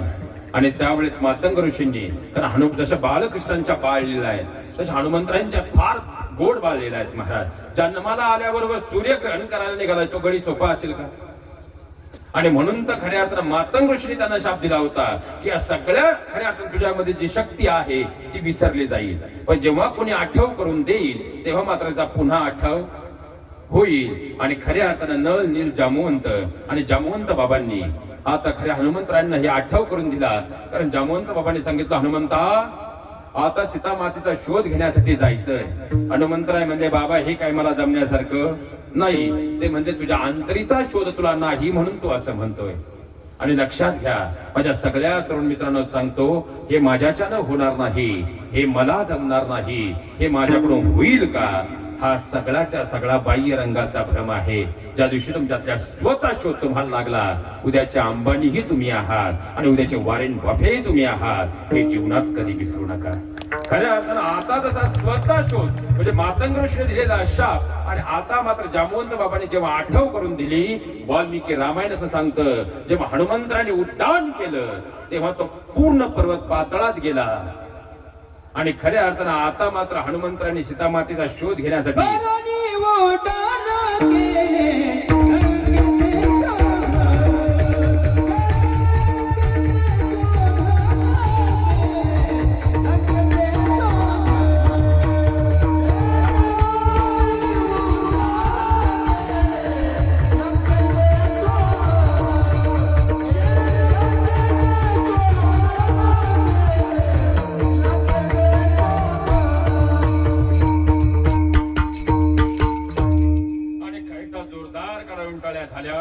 विसरायचं. कारण सायकोलॉजी असं सांगते, बसल्या जागेवर कोणती गोष्ट 21 वेळा केली, व्यक्ती ती मरेपर्यंत विसरत. आपण 16 पर्यंत आलोय. लक्षात घ्या महाराज. आता खऱ्या अर्थानं हनुमंतराने उड्डाण केलं पुढे निघण्यासाठी, लंकेला जाण्यासाठी. मग आता जसं हनुमंतराने उड्डाण केलं आणि पुढं आता मात्र जसा समुद्र आला, त्यातून सुरसानं डोकं बाहेर काढलं आणि सुरसा उत्तरती झाली, हनुमंता आज मी तुला खाणार. हनुमंतराय म्हणजे माते महत्वाच्या मीटिंगला चाललोय, माझं काम फार महत्वाचं आहे, क्षणाचा वेळही मी वाया घालू शकत नाही, मी आल्यावर मला खा. सुरसा म्हणजे हे जमणार नाही, आता मी तुम्हाला खाल्ल्याशिवाय राहणार. हनुमंतराय म्हणजे माते वेळ घालू नको, माझ्याकडे आधीच वेळ कमी. आणि ज्यांना वेळेचं महात्म्य कळालं तीच लोक मोठी. बाकी सगळी मोबाईल मध्ये 3 GB डेटा घालवण्यात व्यस्त. आता चला पुढे. आणि सुरसाळ सांगितलं, मी तुम्हाला खाणार. हनुमंतराय म्हणजे माते वेळ घालवू नको लगेच. आणि आता सुरसाला असा वर होता, ती कितीही अनंत दबडा वाढू शकत होती. आणि तिने आता 1 योजनचा दबडा वाढवला. आता 1 योजन म्हणजे गणिती शास्त्रानुसार 8 मैल. किती? आता जसं सुरसानं 1 योजनचा म्हणजे 8 मैल जबडा उघडला, हनुमंतराय म्हणजे माते मी पण काही कमी. सोप्या गुरुचा चेडा. हनुमंतराय 2 योजन उंच झाले म्हणजे 16 मैल उंच झाले. सुरसा म्हणजे मीही कमी नाही, तिनं 2 योजनचा म्हणजे 16 मैलाचा जबडा वाढवला.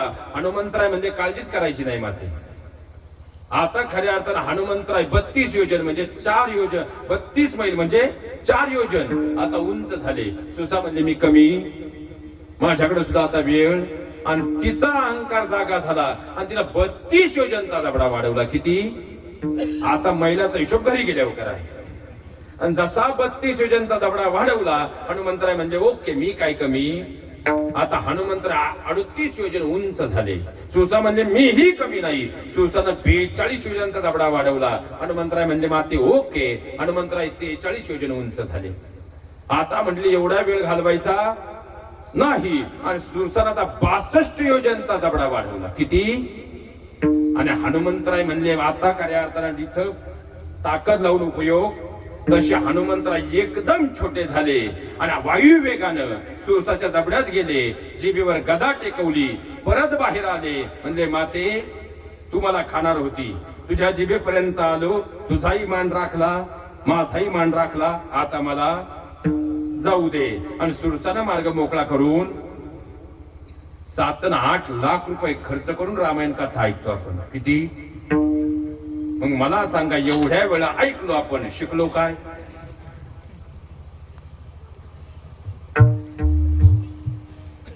इथं लक्षात घ्या महाराज, हनुमंतरायांच्या चरित्रातला पहिला खऱ्या अर्थानं बोध घ्या की हनुमंतरायांना जेव्हा शक्ती दाखवायची होती तेव्हा हनुमंतराय उंच झाले, मोठे झाले.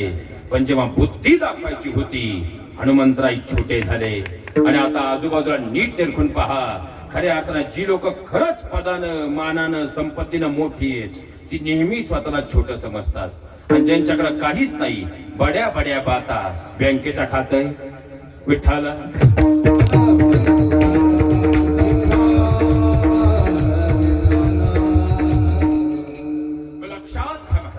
हनुमंतराय तिथून निघाले, लंकेपर्यंत आले. आता लंकेची द्वारपाल लंकिनी होती. यांचं राज्य तेव्हापासून आहे. म्हणून तर काल निश्चित थकला. खऱ्या अर्थानं जर पाहायला गेलं यांचं राज्य कधीपासून आहे?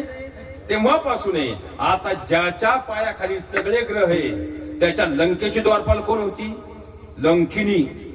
आणि हनुमंतरायांना जसं तिने अडवलं, हनुमंतराय म्हणले मी कोणत्याही स्त्रीवर हात गदा उचलत माते बाजूला हो. पण लंकिनी ऐकायला तयार, आणि तसंही ते ऐकायला तयार होत. आणि मग खऱ्या अर्थानं लंकिनी जेव्हा हनुमंतराने वार केला, हनुमंतराने गदेचा प्रहार लंकिनीवर केला आणि लंकिनी बेशुद्ध पडली. पण बेशुद्ध पडल्यानंतर जोपर्यंत शुद्ध येत नाही, हनुमंतराय तिथंच बसून राहिले. आणि लंकिनीला जशी शुद्ध आली, पुढच्या क्षणात लंकिनीने खऱ्या अर्थानं लंकेचा दरवाजा उघडला आणि म्हणले आज जा. आता हनुमंतराय विचार करू लागले, संबंध लंकेची जबाबदारी तुझ्यावर आहे, तू द्वारावर उभी आहे आणि शुद्ध आल्याबरोबर म्हणते आज जा. मेंदू परिणाम झाला का?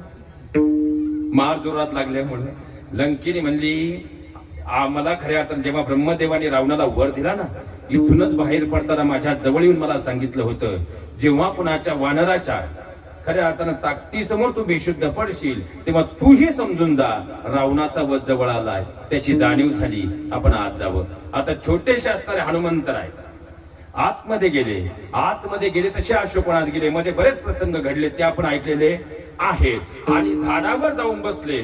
खाली रावण सीतामातेला धमकवत होता की खऱ्या अर्थानं बऱ्या बोला ना सीता, तुम्हाला हो म्हण, नाही तर माझ्या तलवारीच्या बळावरती मी तुला आपलंसं करेन. सीतामाता शांत होत्या, हनुमंतराय पाहत होते. बराच वेळ रावणानं खऱ्या अर्थानं चालू होतं.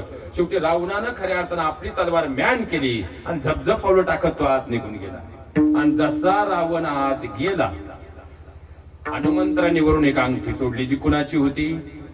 प्रभू रामचंद्रांची. आणि त्या अंगठी जशी पाहिली तशा खऱ्या अर्थानं सीतामाता चौफेर पाहू लागल्या, ही तर माझ्या स्वामींची अंगठी आहे. कारण त्या काळात पतीला स्वामी म्हटलं जायचं.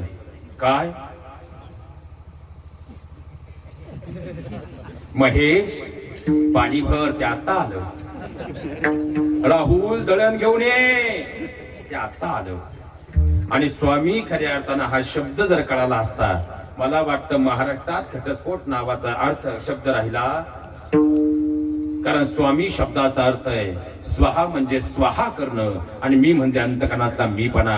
पण आज नवरा बायकोच्या नादात तो मीपणा स्वाहा होत नाही, बाप मुलाच्या नात्यात तो मीपणा स्वाहा होत नाही, भाव भावाच्या नात्यात तो मीपणा स्वाहा होत नाही.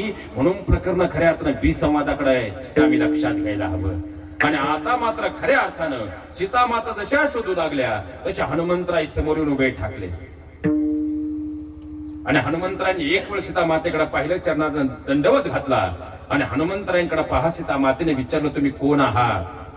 हनुमंतरायांचं उत्तर आहे महाराज, रामदूतमय मातु जानकी, सत्य शपथ करुणा निधान की. मी श्रीरामांचा दूत आहे, यापेक्षा माझा दुसरा कोणताच परिचय. आता एका मिनिटासाठी विचार करा, तिथं आपण असतो. ब ब ब माते मला ओळखलं नाही, मला, मी रील स्टार, तुला कुत्र खा, पण अख्खा रील स्टार होती. फक्त लय अवघड आज तिकडे जायचं. पण आपली भूमिका कशी असती? मला मला मी होतो म्हणून इथपर्यंत येऊ शकलो, दुसरं कुणाचं काम काय? ती सुरसा ब ब ब, मी होतो म्हणून काय? ती लंकिनी ब ब ब, मी होतो म्हणून. पण हनुमंतरायांचं वाक्य महाराज, रामदूतमय मातु जानकी, सत्य शपथ करुणा निधान की. मी श्रीरामांचा दूत आहे, यापेक्षा माझा वेगळा दुसराच कुठलाच परिचय. नम्र झाला भूता तेने कोंडिले, म्हणून तर खऱ्या अर्थानं प्रभू रामचंद्र एक वेळ अयोध्येत दिसणार नाही, पण जिथं हनुमंतराय आहे तिथं आल्याशिवाय राहणार. आता मात्र खऱ्या अर्थाने एवढे शब्द ऐकले आणि सीता मातेनं सांगितलं की जो रघुवीर अगर होते सुती पायी करते नाही विलंबू रघुराई. तुम्ही श्रीरामांचे दूत आहात, त्यांचा निरोप घेऊन आलाय, पण खऱ्या अर्थाने जो रघुवीर अगर होते सुती पायी करते नाही विलंबू रघुराई. माझ्या स्वामींचं माझ्यावर खरंच प्रेम असतं. हनुमंत आई, जेव्हा मी वनवासाला निघालो ना, अरे खऱ्या अर्थानं माझे स्वामी माझ्या मांडीवर निद्राधीन होते, आणि तेव्हा इंद्राचा मुलगा ज्याचं नाव होतं जयंत, त्याने आमची परीक्षा घेण्याचा खऱ्या अर्थानं प्रयत्न केला आणि कावळ्याचं रूप घेऊन तो तिथं आला आणि त्यानं खऱ्या अर्थानं माझ्या अंगठ्याला चोच मारली. रक्ताची धार माझ्या स्वामींनी पाहिली आणि खऱ्या अर्थानं बाजूला असताना दर्पाची काडी मंत्रित करून सोडली. जयंत आपल्या वडिलांपर्यंत गेला, ती लोकात फिरला, कुठंच जागा मिळाली नाही. शेवटी माझ्या स्वामींच्या चरणावर आला, एक डोळा निकामी करून त्याला सोडला. अरे फक्त माझ्या अंगठ्याला चोच मारली, हे माझ्या स्वामींना सहन झालं नाही आणि एवढा महाबलाढ्य रावण इथं खऱ्या अर्थानं मला घेऊन आलाय, माझे स्वामी अजून आले नाही. हनुमंतराय म्हटले, माते मी आता पुढच्या काही मिनिटात तुम्हाला इथून घेऊन जाऊ शकतो, पण स्वामी आज्ञा नाही. माझे स्वामी येतील आणि वाजत गाजत तुम्हाला त्याच मानानं पुन्हा घेऊन जातील. त्यासाठी त्यांनी आता मोठी सेना उभारली आहे. मोठी सेना माझ्यासारखी, बाकीचे तर माझ्यापेक्षाही लहान आहेत. आता हनुमंतराय केवढे गेलेत?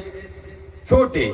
आणि आता अशी सेना पाहिली आणि सीता माता उत्तरल्या, मोरे हृदय परम संदेहा. माझ्या हृदयामध्ये हा संदेह आहे की अशी सेना असेल तर कसा एवढ्या महाबलाढ्य रावणा विजय मिळेल. सुन कपी प्रकट किये निज देहा.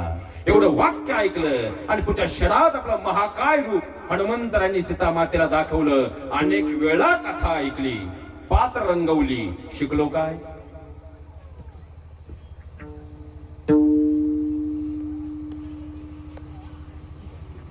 आज वर्तमानात आम्ही समोरच्याच्या अंतकरणात भीती निर्माण करण्यासाठी महाकाय रूप दाखवतो आणि त्या समोरच्याच्या अंतकरणातली भीती दूर व्हावी म्हणून हनुमंतरांनी आपले विश्वरूप दर्शन दाखवलंय.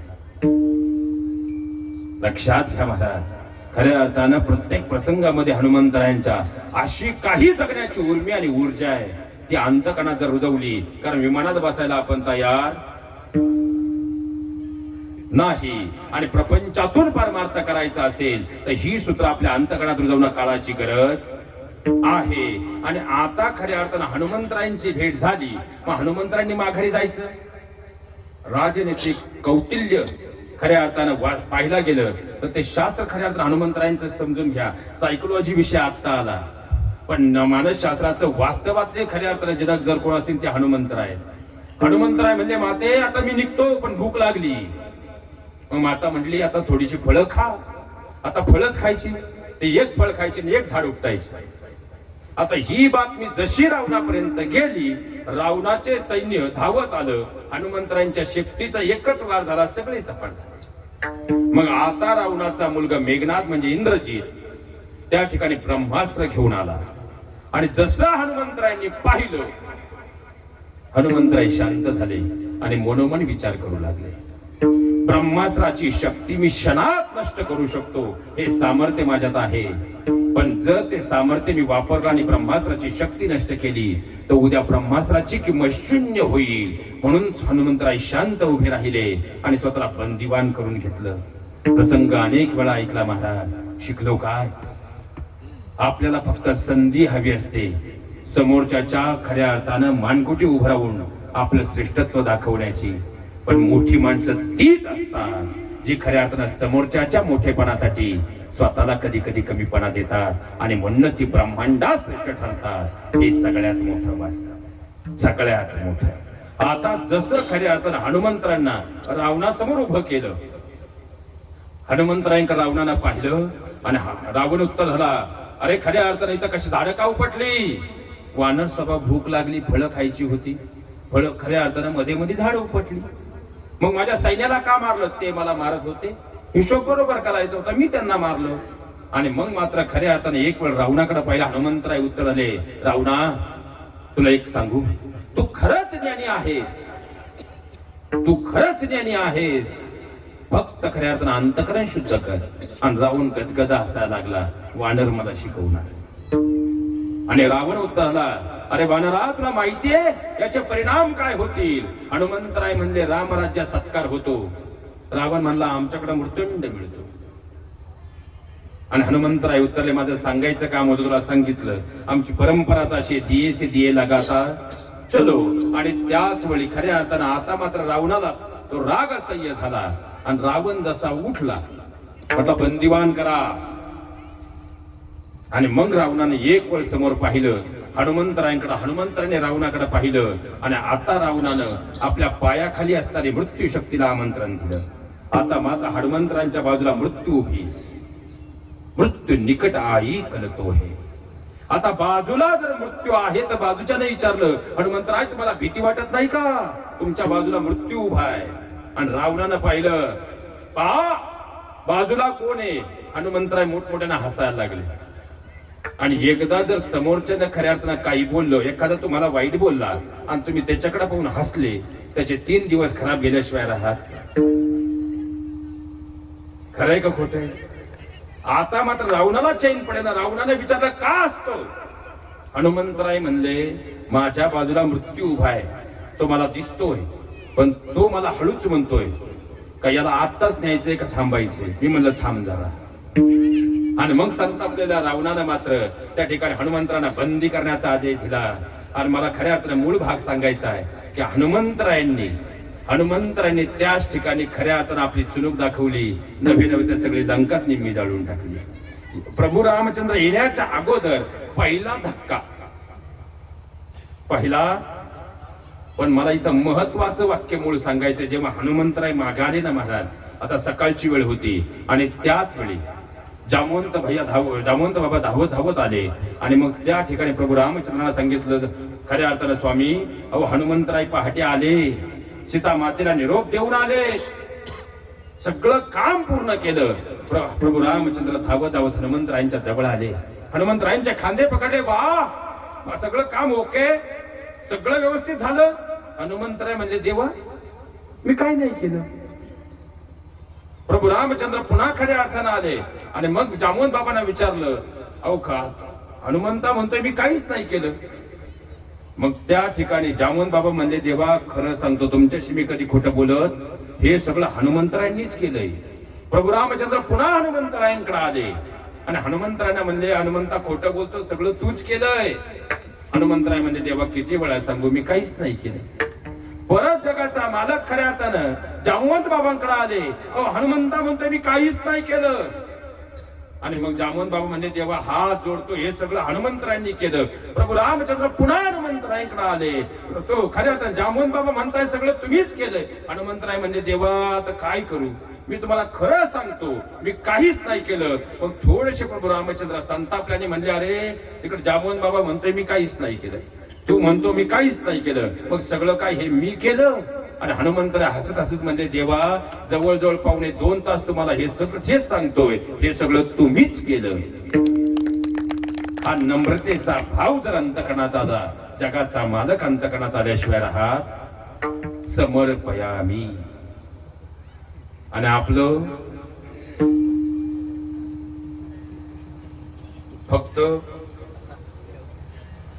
फक्त येऊ द्या न करता समर्पयामी जर करायचं असेल तर त्यासाठी ज्यांची संगती हवी ते संत आहे. म्हणून तुकोबारांची मागणी सुद्धा संतांचीच आहे. अभंगाचं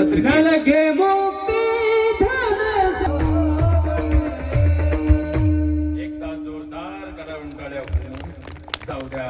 खऱ्या अर्थानं म्हणून जर पाहिलं गेलं, कारण संतांचे चरण पकडले, हरिप्राप्तीचे उपाय धरावे संतांचे ते.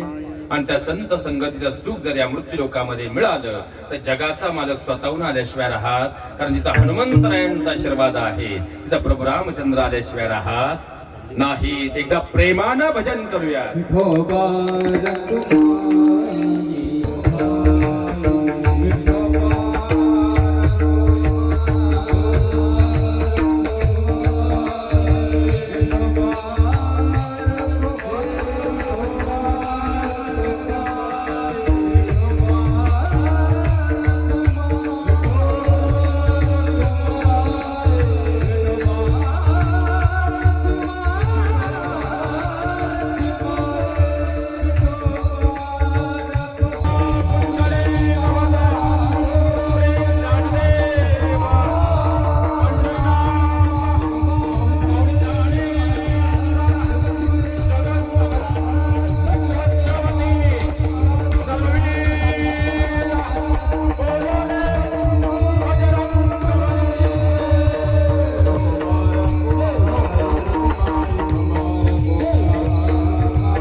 मनामध्ये असेल ते साथ असेल तुका म्हणे गर्भवासी सुखे घालावी हमासी.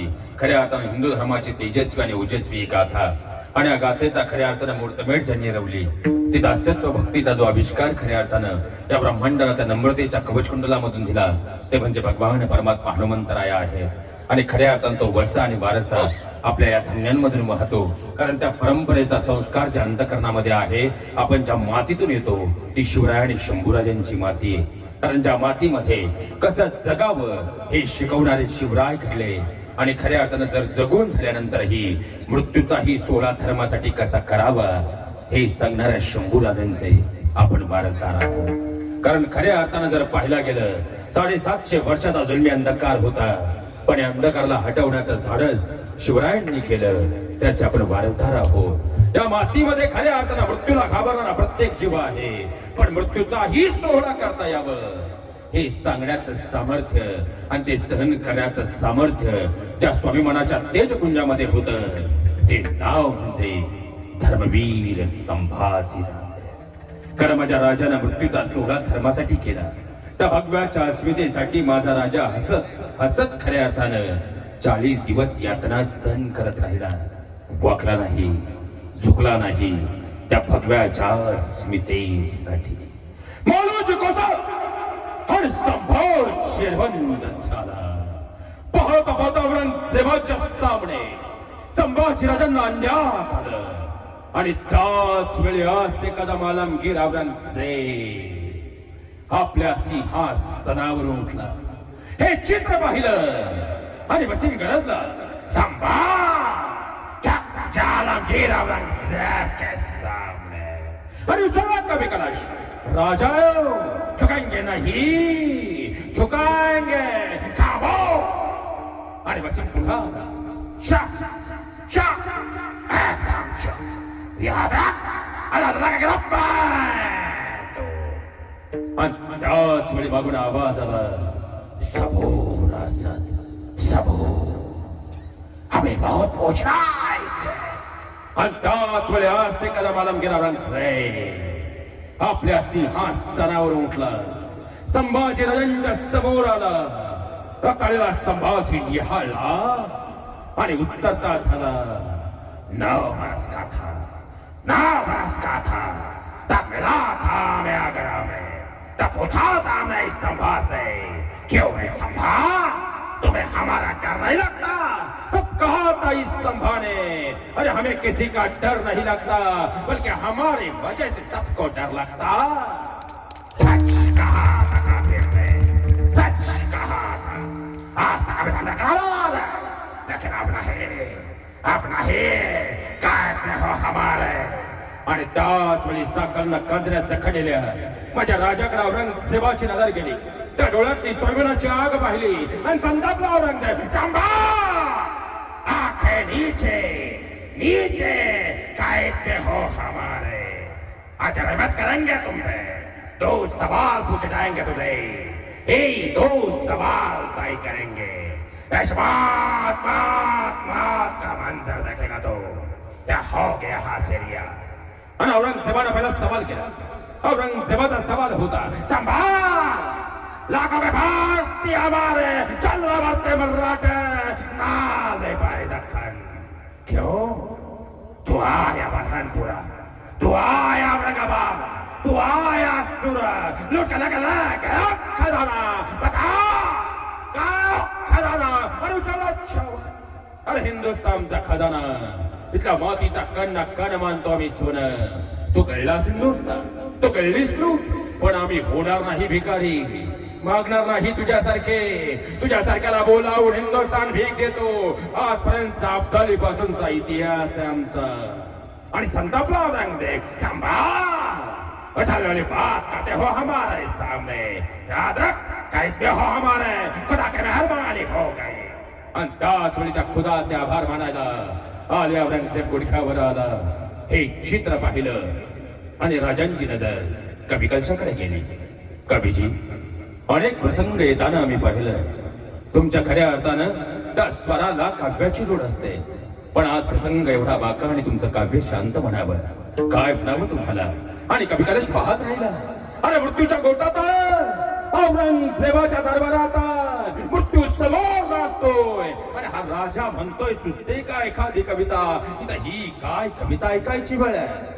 पण राजांच्या डोळ्यातली ती आग पाहिली, तो भगव्याचा स्वाभिमान पाहिला आणि उसळला कवी कलाश. राजन का नाही राजन तुम हो सांधे खूप लढे हो जंग देख तुम्हारा तेज तगते. राजे काय लढला तुम्ही जंग, राजे काय तुमचं ते सामर्थ्य, तुमचं तेज आणि सामर्थ्य म्हणून आलमगीरचा तुमच्या समोर वाकलाय राजा. खामो आणि औरंगजेब उभा ठाकला. एकदम चुप, याद रख काय हमारा है. अब आखिरी सवाल पूछूंगा संभा तुझे, यही सवाल तय करेगा राजमात का मंजर देखेगा तू क्या होगी यहाँ सीरिया. आणि औरंगजेबाने दुसरा सवाल फेकला. औरंगजेबाचा सवाल होता संभाल. अरे धन्य के गद्दे में बड़े बड़े अंगूर खाता रहा, ना मिला दक्खन. लाखों के फांस दिया हमारे पास, फिर भी ना ले पाए दक्खन. चल मरते मर्राठे ना ले पाए दक्खन. क्यों हमारे हशम शामिल होगे तुम्हें बता. मेरे कौन कौन सा हशम शामिल थे तुम्हें. अरे उचला अरे दत्तासाठी रक्त उलटली जात नाही आमची. आई भवानीचे पुते आम्ही झुंजू इथं मरू इथं. याद रख वाघाचे बछडे जगता सुद्धा वाघासारखे आणि मृत्यू समोर आला तर मरतातही वाघासारखे. नकोला गुस्सात आला. शेवटी दफडला औरंगजेब आणि दफडलेला औरंगजेबानं फरमान सोडलं. ले जाओ इसे हमारे नजरों के सामने से, निकालो इसकी आंखें. हे आंखें चला दिया में बाओ काट डाल उसकी जबान. हे जबान बोलती बहुत है. काट डाल इसके हाथ, जहां डाला रास्ते हमारे सामने है. काट डाल इसके पैर, जगह घुटने टाके रास्ते हमारे सामने है. आणि पाहता पाहता वडबुद्रुक तुळापूरचा वस्तंभ सजला गेला. ज्या राजानं उण्या पुण्या 32 वर्षाच्या आयुष्यात कधी पराभव पाहिला नाही, ज्या राजानं उण्या पुण्या 32 वर्षाच्या खऱ्या अर्थानं कालखंडामध्ये आबासाहेबांच्या वचनाचा भंग होऊ दिला नाही, ज्या राजानं उण्या पुण्या 32 वर्षाच्या आयुष्यात खऱ्या अर्थानं माऊलीने दिलेल्या प्रत्येक वचनाची लाज राखली, ज्या राजानं ज्ञानाचा भंडारा उधळ बुद्धभूषणम सारखा ग्रंथ लिहून संस्कृतला अजरामर केला, ज्या राजानं अरे खऱ्या अर्थानं निवडक हजारो मावळ्यांशी लाखाच्या औरंगजेबाच्या फौजेला फाडलं, ज्या राजानं तुळजाई समोर घेतलेलं वचन शेवटच्या श्वासापर्यंत पाळलं, त्या वाघाला फाडण्याचं सामर्थ्य यंत कडत रुदवलं. कसा आहे तो पाहण्यासाठी रेत उभी होती.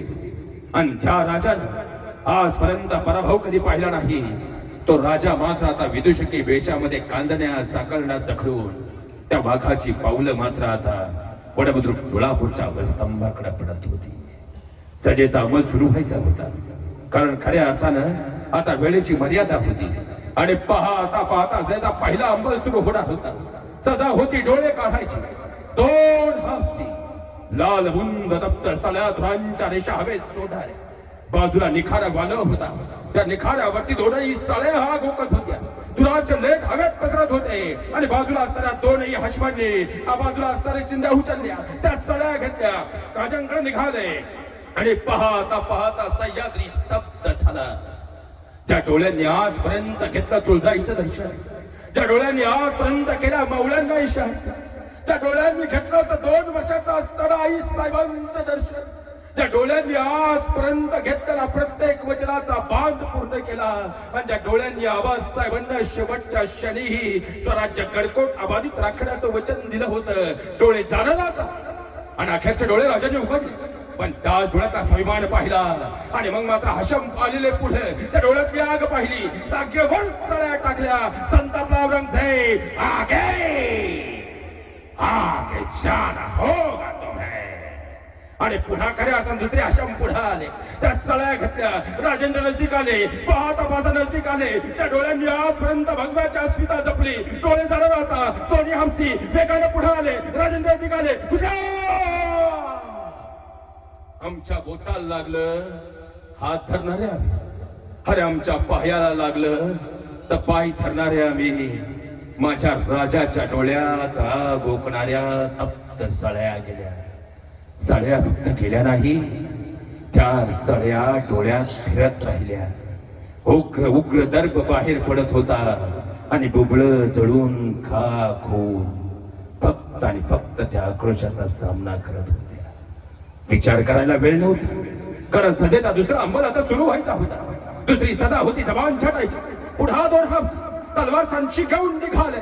बराच वेळे अस्पष्ट कानाला जाणीव झाली, जी झाली होती सुरतेच्या लुट्याच्या वेळे. आणि ज्या वेळे डोळ्यात मिरची पावडर गेलेली असतानाही माझ्या राजानं 22 यवनांना यमदासनी धाडलं होतं. अस्पष्ट जाणीव झाली, कळालं जीभ जाणार होता. त्या जिभेनं उमटवला जगदंब जगदंबचा बोल. जी जीभ हर हर महादेवचा गजर करत राहिली. त्या जिभेनं भगव्याच्या अस्मितेसाठी खऱ्या अर्थानं माऊल्यांना दिलेलं प्रत्येक वचन पूर्णत्वाला नेलं. त्या जिभेनं आबासाहेबांना दिलेल्या वचनाची लाज राखली आणि त्या जिभेनं आजपर्यंत स्वाभिमानाचे बोल काढले. जीभ जाणार होता.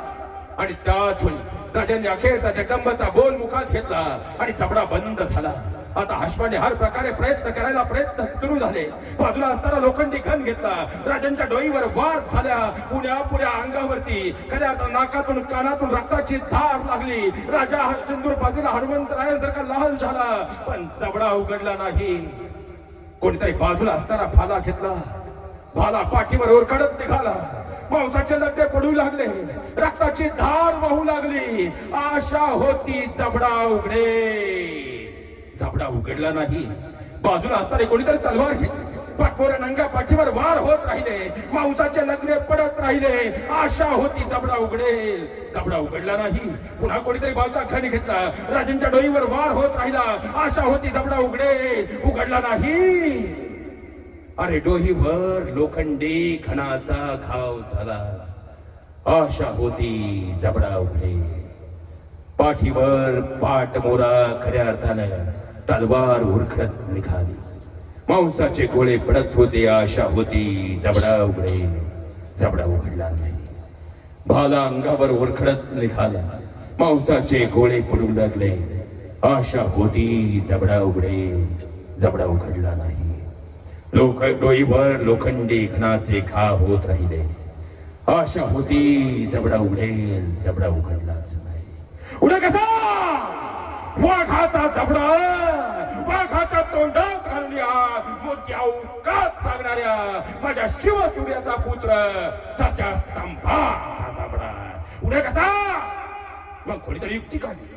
सदैव गलबला पाहिजे. या संधीचा घेतला फायदा. गेली सांशी ओढली जीभ. सब रक्तात चलकांड्या तरांचा हौदोस पेटला आणि जीभ मात्र वळवळत पडली. 13व्या दिवशी कवी कलशाने अवस्था पाहिली आणि बसल्या जागेवर प्राण सोडले. कोणीतरी यायचं. अंगावर खऱ्या अर्थानं गरम उकळतं पाणी टाकून निघून कदकदा हसत जायचं. कोणीतरी यायचं. अरे बोकड सोलावा असं राजांच्या अंगाचं कातडं सोलून जायचं. कोणीतरी यायचं. खऱ्या अर्थात त्याच अंगावर मिठाचं पाणी मारून कदकदा हसत निघून जायचं.